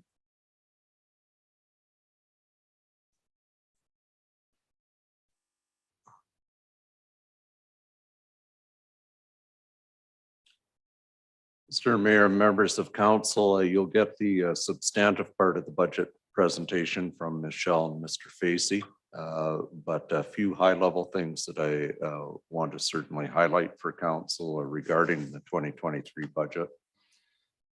Next slide, please. First of all, I do think it's important to have a quick look back at what we accomplished in 2022 and what because it certainly leads into what we're hoping to accomplish with the 2023 budget. In our strategic plan focus areas, certainly infrastructure, capital transportation plan completed. As I noted in the previous discussion concerning the plaza, this was not the case for most Ontario municipalities. They did have to dial back their capital transportation plans, sometimes significantly because of cost increases, and we're fortunate not to have to do that. We also had the core asset management plans that you received. West End Water Treatment Plant upgrade, a significant project. It's been proceeding well. The Twin Pad Arena construction, again, proceeding very well in the community, and council will see that very shortly as a finished product. Transit fleet upgrades and a new mausoleum phase, which is now being sold and was long awaited by the community. In service delivery, our public works fleet review and implementation plan, of course, has been gone through, and council will have an opportunity to implement the first part of that plan with the upcoming budget. We continue to work on our digital strategy implementation and the service level study follow-ups from the KPMG study of a while ago. Specifically, or one of the bigger ones that we did this past year was confirming the level of winter control, the level of service, and council confirmed that back in the spring. Quality of life, community wayfinding implementation, of course, you've seen those signs around the community installed. Rural Northern Immigration Pilot, you've received reports on this. This has been a very successful pilot, and we're looking to make it a permanent part of our programming. Downtown Ambassador Pilot, the revamp of the Environmental Sustainability Committee and the Community Greenhouse Gas Reduction Plan. And in community development, we're very happy with the kind of the post-pandemic rebound we've seen in the community on tourism. activities. We had a very successful, as you know, Algoma Canyon Tour Train program. And of course, you know that our official plan is in progress. We're awaiting some provincial comments, and it will be back before you soon in 2023. Our outlook for 2023, we will be developing a new corporate strategic plan shortly after the budget process, and this council will be able to get its stamp on activities and focus areas for the upcoming 4 years. We are well positioned for growth in the community, and we are well positioned corporately to support that community's growth. Although there are things that you'll see in the budget that we are looking to do to try and augment that. The new plan will be an evolution of the current plan. There are many things that will flow from the old plan into the new plan, but as I said, this council will have its opportunity to put its own stamp on it. With the preliminary budget, you'll hear more details in a few minutes, but we're quite happy with the capital budget and one-time spending that we'll be presenting. It is well resourced for you. It is an increase from last year, and much of that increase is an emphasis on roads. We certainly know that that's a community priority, and especially with some additional government grants that we received last year and will be ongoing into 2023 and beyond, we are able to allocate funding towards roads and road projects. For the operating budget, it's been a bit more of a challenge. As you know, we haven't been immune to the challenges of high inflation, greatly increased fuel and utility cost pressures. However, the preliminary budget that's before you does have no impact to service levels. We've kept our services the same, and we do compare very well to our peer Northern Ontario cities, such as Greater Sudbury, North Bay, and Thunder Bay, and you'll see some more information about that in the actual budget presentation. Outlook for the community. Well, we have a challenging budget that it shouldn't be overlooked how well we're doing overall in the community. We have significant and sustainable investment in all our industrial, commercial, and multi-residential sectors. As I mentioned, we have a very positive outlook for tourism and growth in that area. Positive community growth indicators. However, we do need to work with stakeholders and other levels of government to address healthcare and social issues in the community. That's a very brief overview, Council. We'll now get into the nuts and bolts of the 2023 budget presentation. Thank you, Mr. CAO. Madam Clerk. Yeah, we have another presentation by the Finance Division staff. And just for the benefit of those whose first budget it is, we typically don't ask questions tonight except on procedural aspects of how it's going to go in a couple of weeks. All the budget questions are kept for the budget deliberation meetings on February 13th and 14th.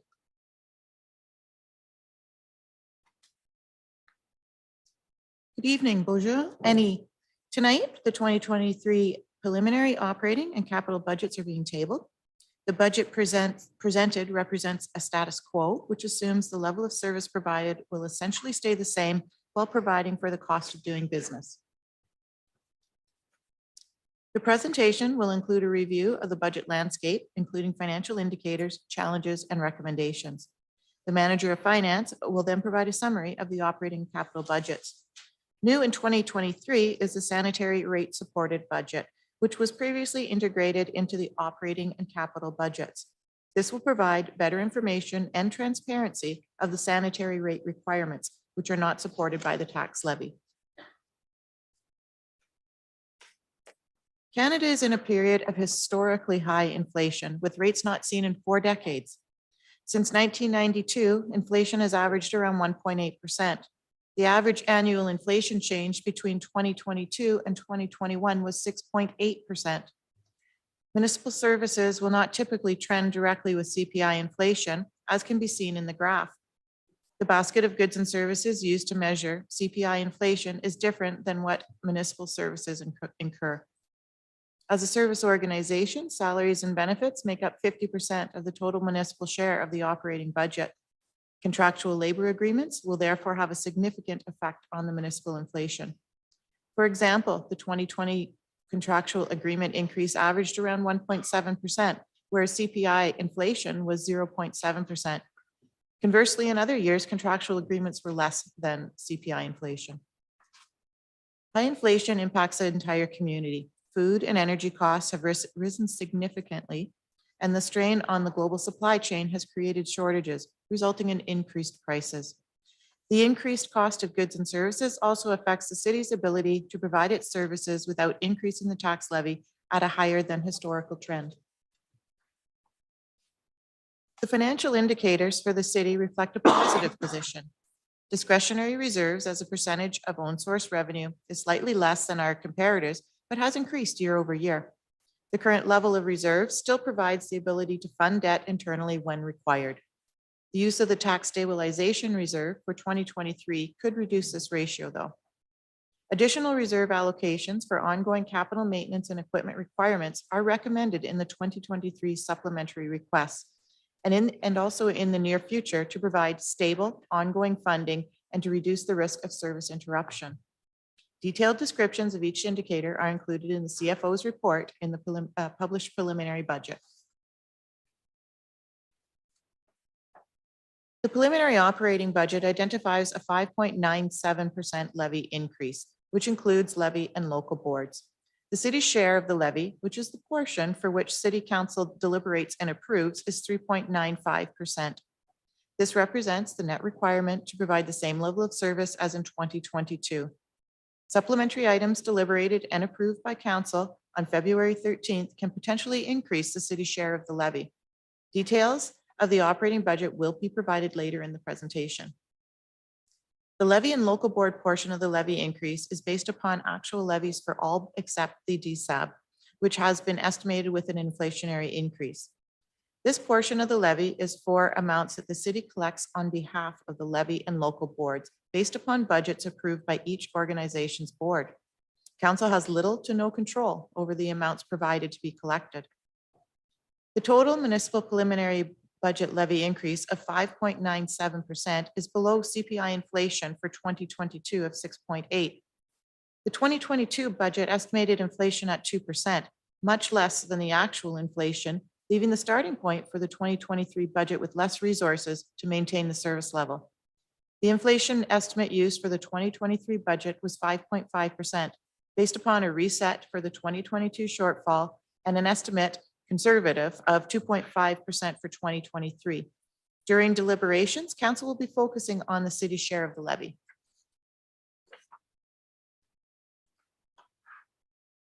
Sault Ste. Marie is the lowest levy per capita amongst the northern comparators. The net municipal levy on a per capita basis indicates the levy required to provide services to the municipality.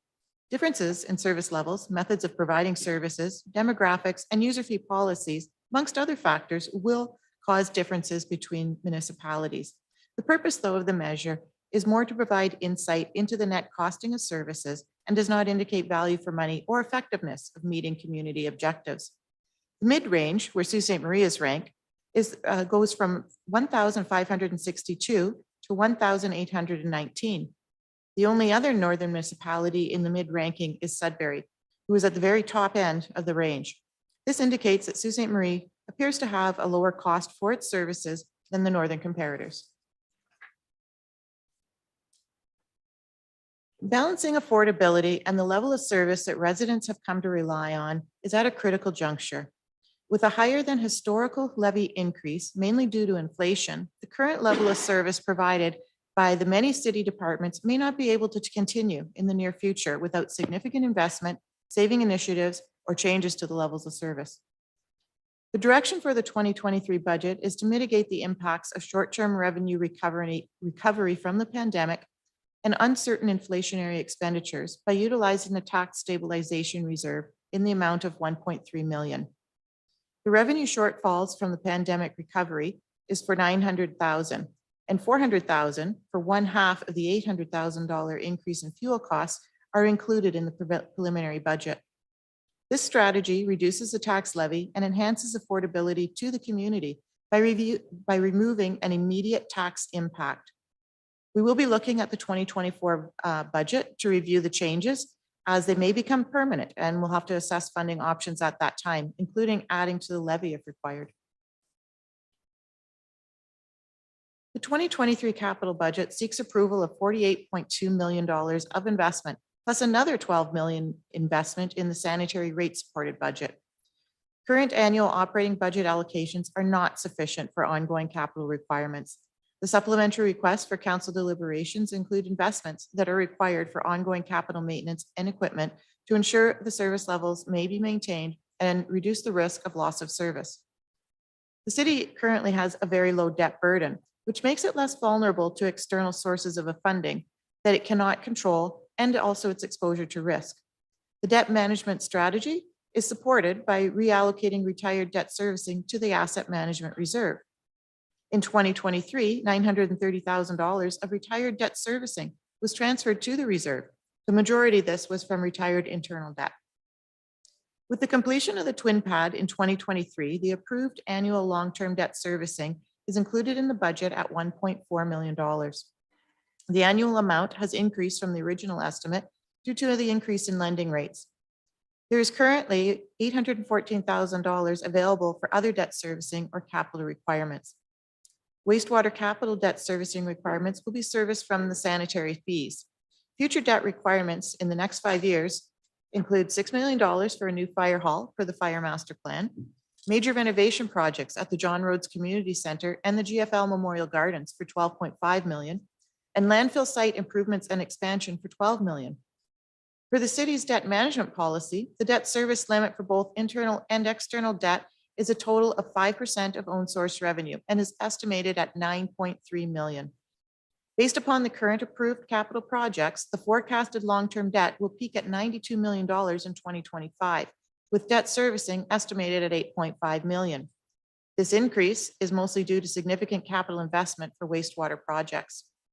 The sanitary rate will be reassessed in 2023 to take into account the long-term requirements from the asset management plan and ongoing operational needs.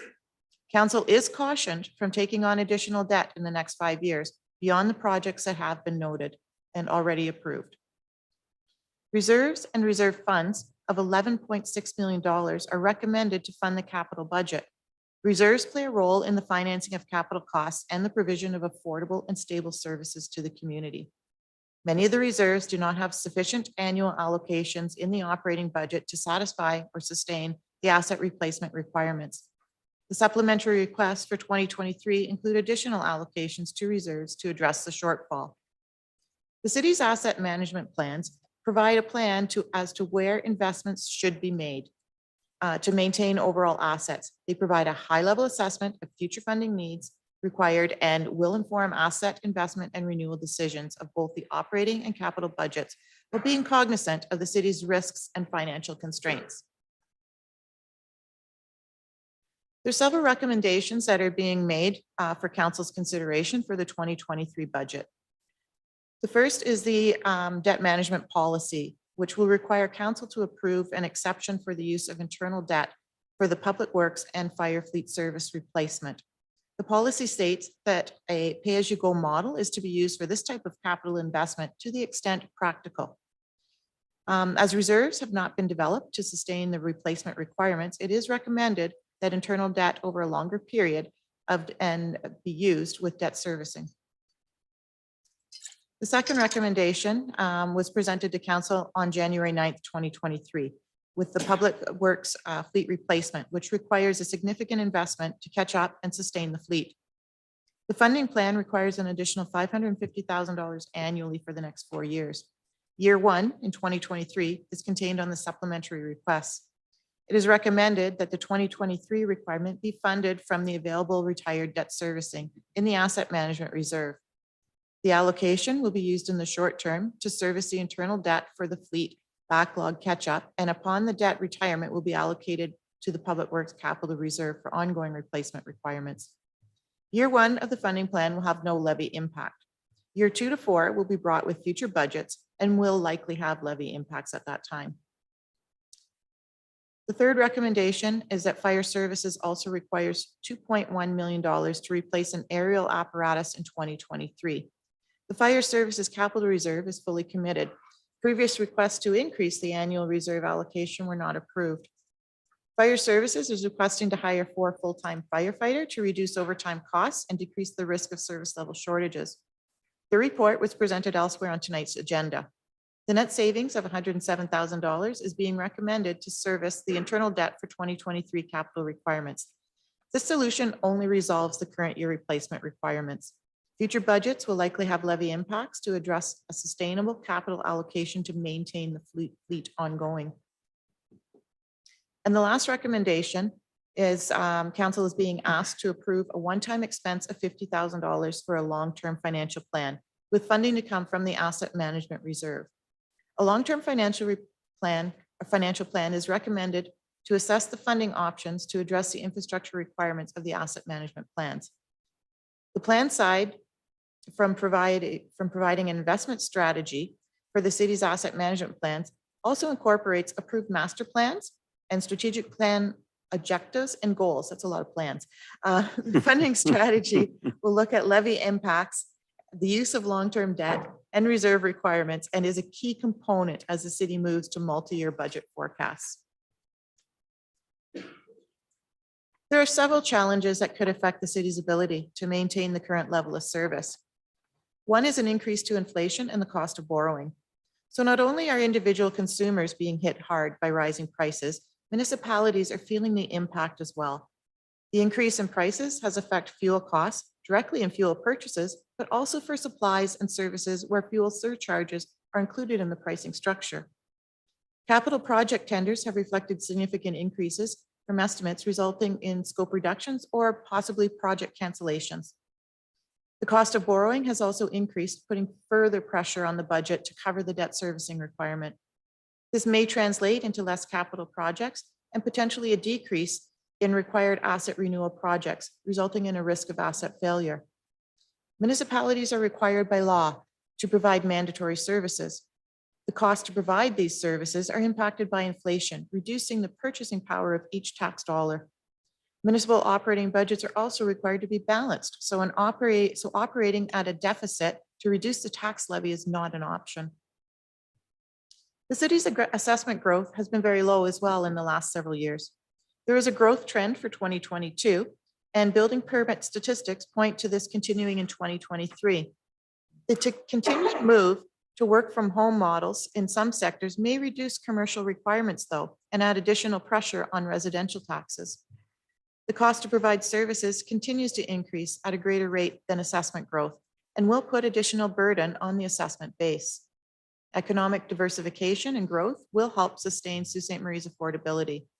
Other revenue tools should be further investigated to reduce reliance on a stagnant assessment base and to provide a more fair cost of service to the users. The province has paused the 4-year reassessment cycle, which was slated to be updated for 2021, up to and including 2023, noting that it will provide stability to the taxpayer. Asset condition and infrastructure deficit funding is another challenge. According to the Federation of Canadian Municipalities, municipal governments own 60% of public infrastructure. The municipal infrastructure backlog, as reported for 2020 by the Financial Accountability Office of Ontario, was $52.1 billion for the province. This includes the cost of rehabilitation and the cost of repair. The updated asset management plans for core assets approved in 2022 reflect significant infrastructure deficits. There is a risk that assets could further deteriorate or fail, resulting in service level reductions. Development of a long-term investment strategy will assist to mitigate this risk. This will be a continued priority for the next several years. Climate change is the next challenge, and it's a growing global concern, and its effects are experienced at the local level. Municipalities are impacted by climate change, from ice storms to flooding to forest fires. Municipalities become responsible for funding mitigation efforts as well as building and rebuilding infrastructure to sustain extreme weather events. This has the potential to affect the city budget with the increase in costs for adaptation and mitigation efforts. And lastly, grants from other levels of government. Other provincial and federal funding for various programs and infrastructure renewal greatly assists the city in achieving its priorities as well. There is a risk that this level of funding may not be maintained in future years, placing additional burden on the municipal tax levy or requiring service level adjustments. The financial landscape for the budget is provided to council to give them information on the current economic conditions that may affect service affordability. It is intended to assist council during its deliberations of the 2023 budget and the difficult decisions that are going to go with it. Steve Facey, the manager of finance, is now going to provide a summary of the 2023 budgets. Thank you, Michelle. Through you, Mr. Mayor, I'll be as brief as possible given the timing of the meeting.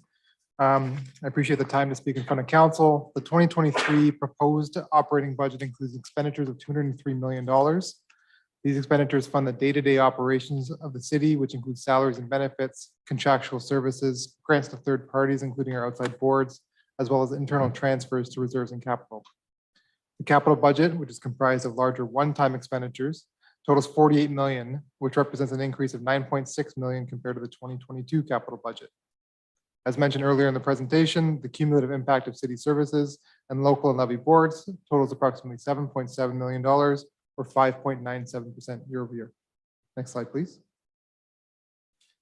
There are a number of pressures the city is facing within the climate. The city is experiencing high costs in a high inflation period.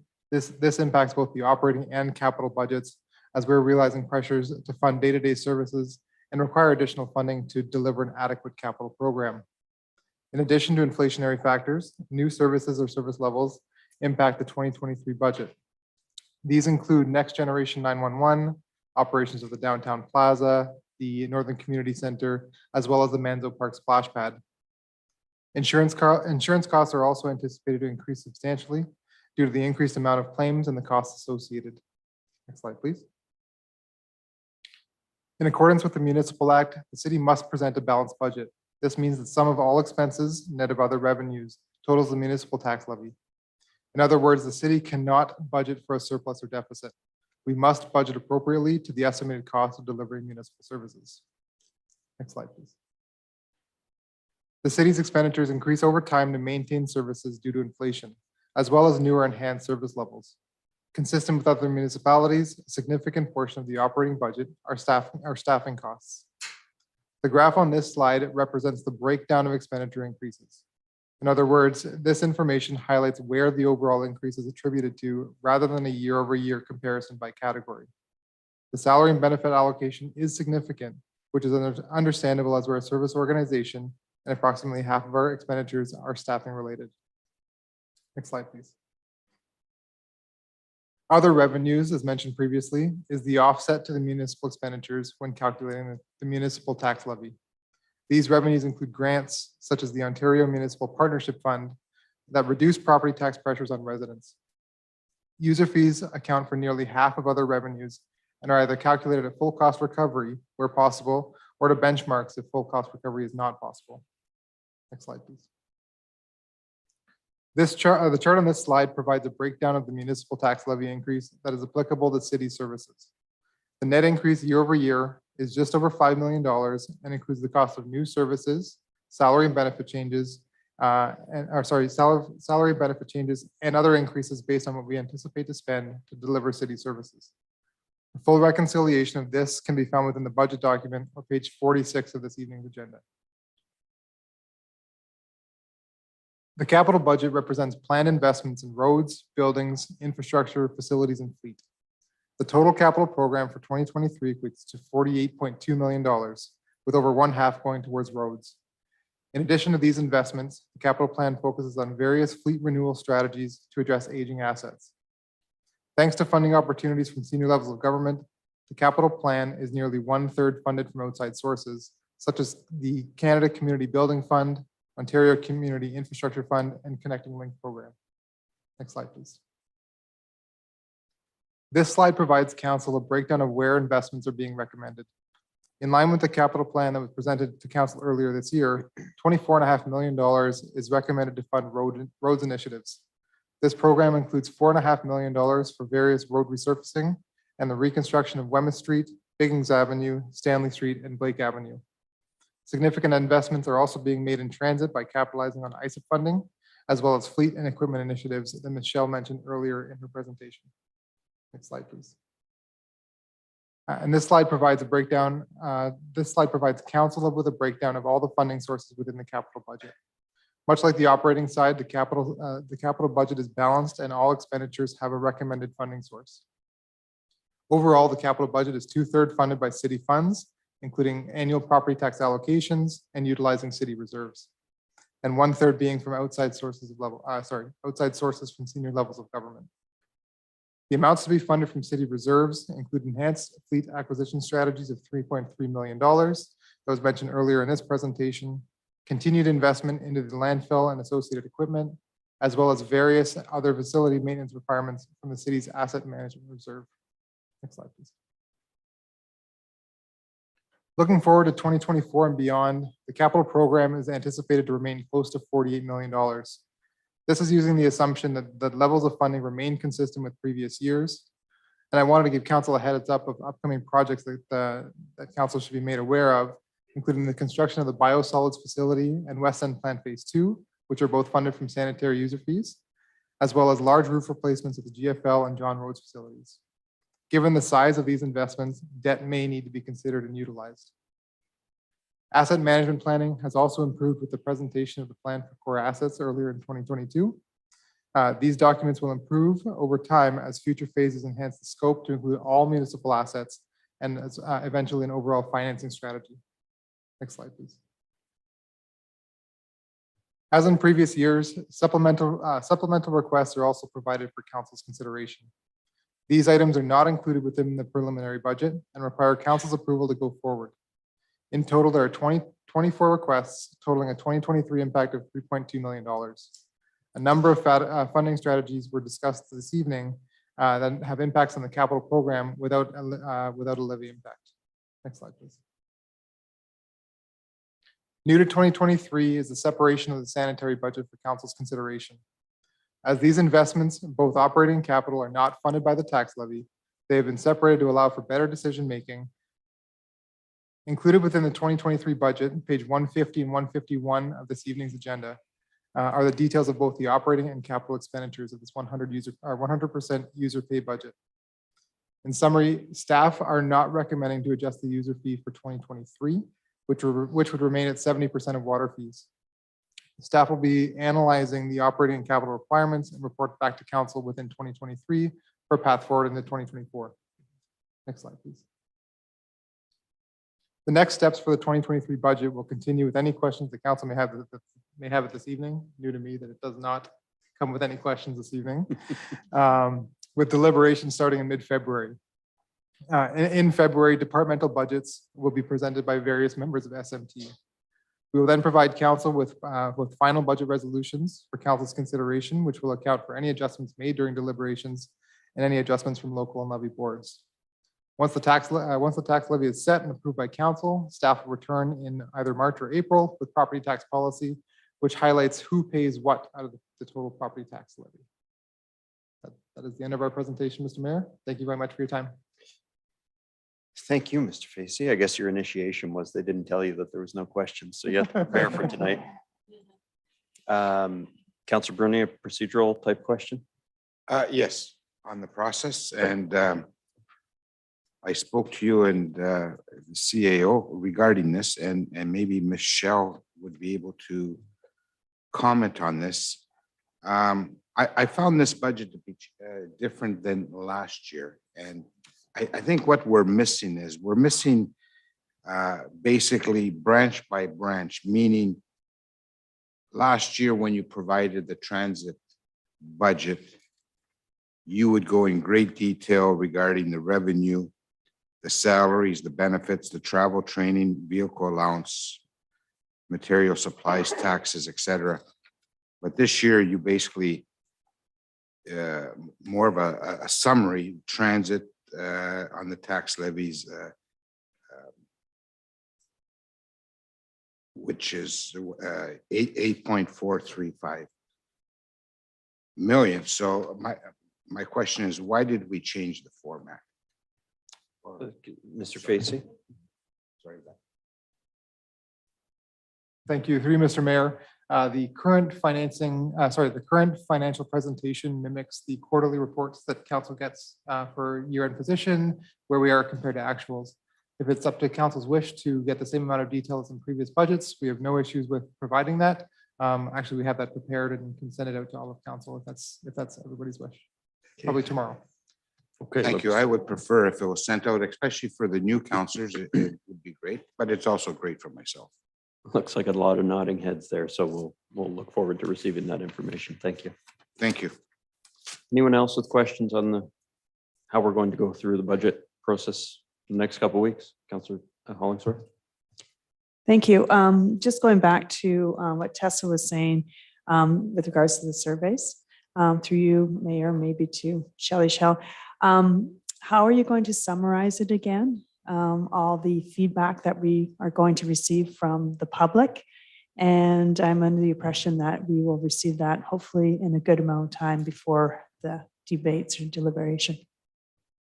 Yes, through you, Mr. Mayor, we will definitely compile all that information and provide a report to council at the budget deliberations, where you will be able to see all of the feedback that's been received. Okay, so it'll be part of our budget package, so it won't be the 13th, but we'll get it a few days beforehand. Yes, that's correct. Okay, thank you. Thank you. Councillor Scott? Thank you, Mr. Mayor. Actually, just to add to that exact topic, during this meeting, I had a constituent email me saying that the survey was excellent and she was very happy to provide feedback. So thank you for setting that all up and getting it out there. People already know about it and they're using it. So glad to hear it. Yeah, the survey website is really good. Can someone remind us of what that website is for the public at home? Tessa? Yes, so it's, you'll find the survey, it's www.publicinput.com/SSM budget consultation. Okay. That link is also available on the city's website too. So if you can't remember that full link, if you just go to the city's website, it'll redirect you to the survey. SaultStMarie.ca. Okay, thank you. Anyone else? Okay, well, thank you, finance staff and CAO for budget presentation. We've got a motion to adjourn. So under agenda item 6, adjournment, we have a motion by Councillor Vezo Allen and Scott, resolved that this council now adjourn. All in favor? Any opposed?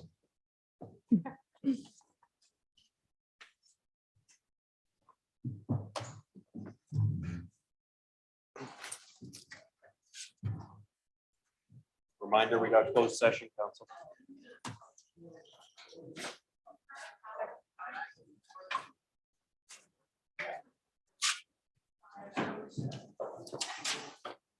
Wow, those sweaters are warm. Yeah, no kidding. I usually have like a non-reusable.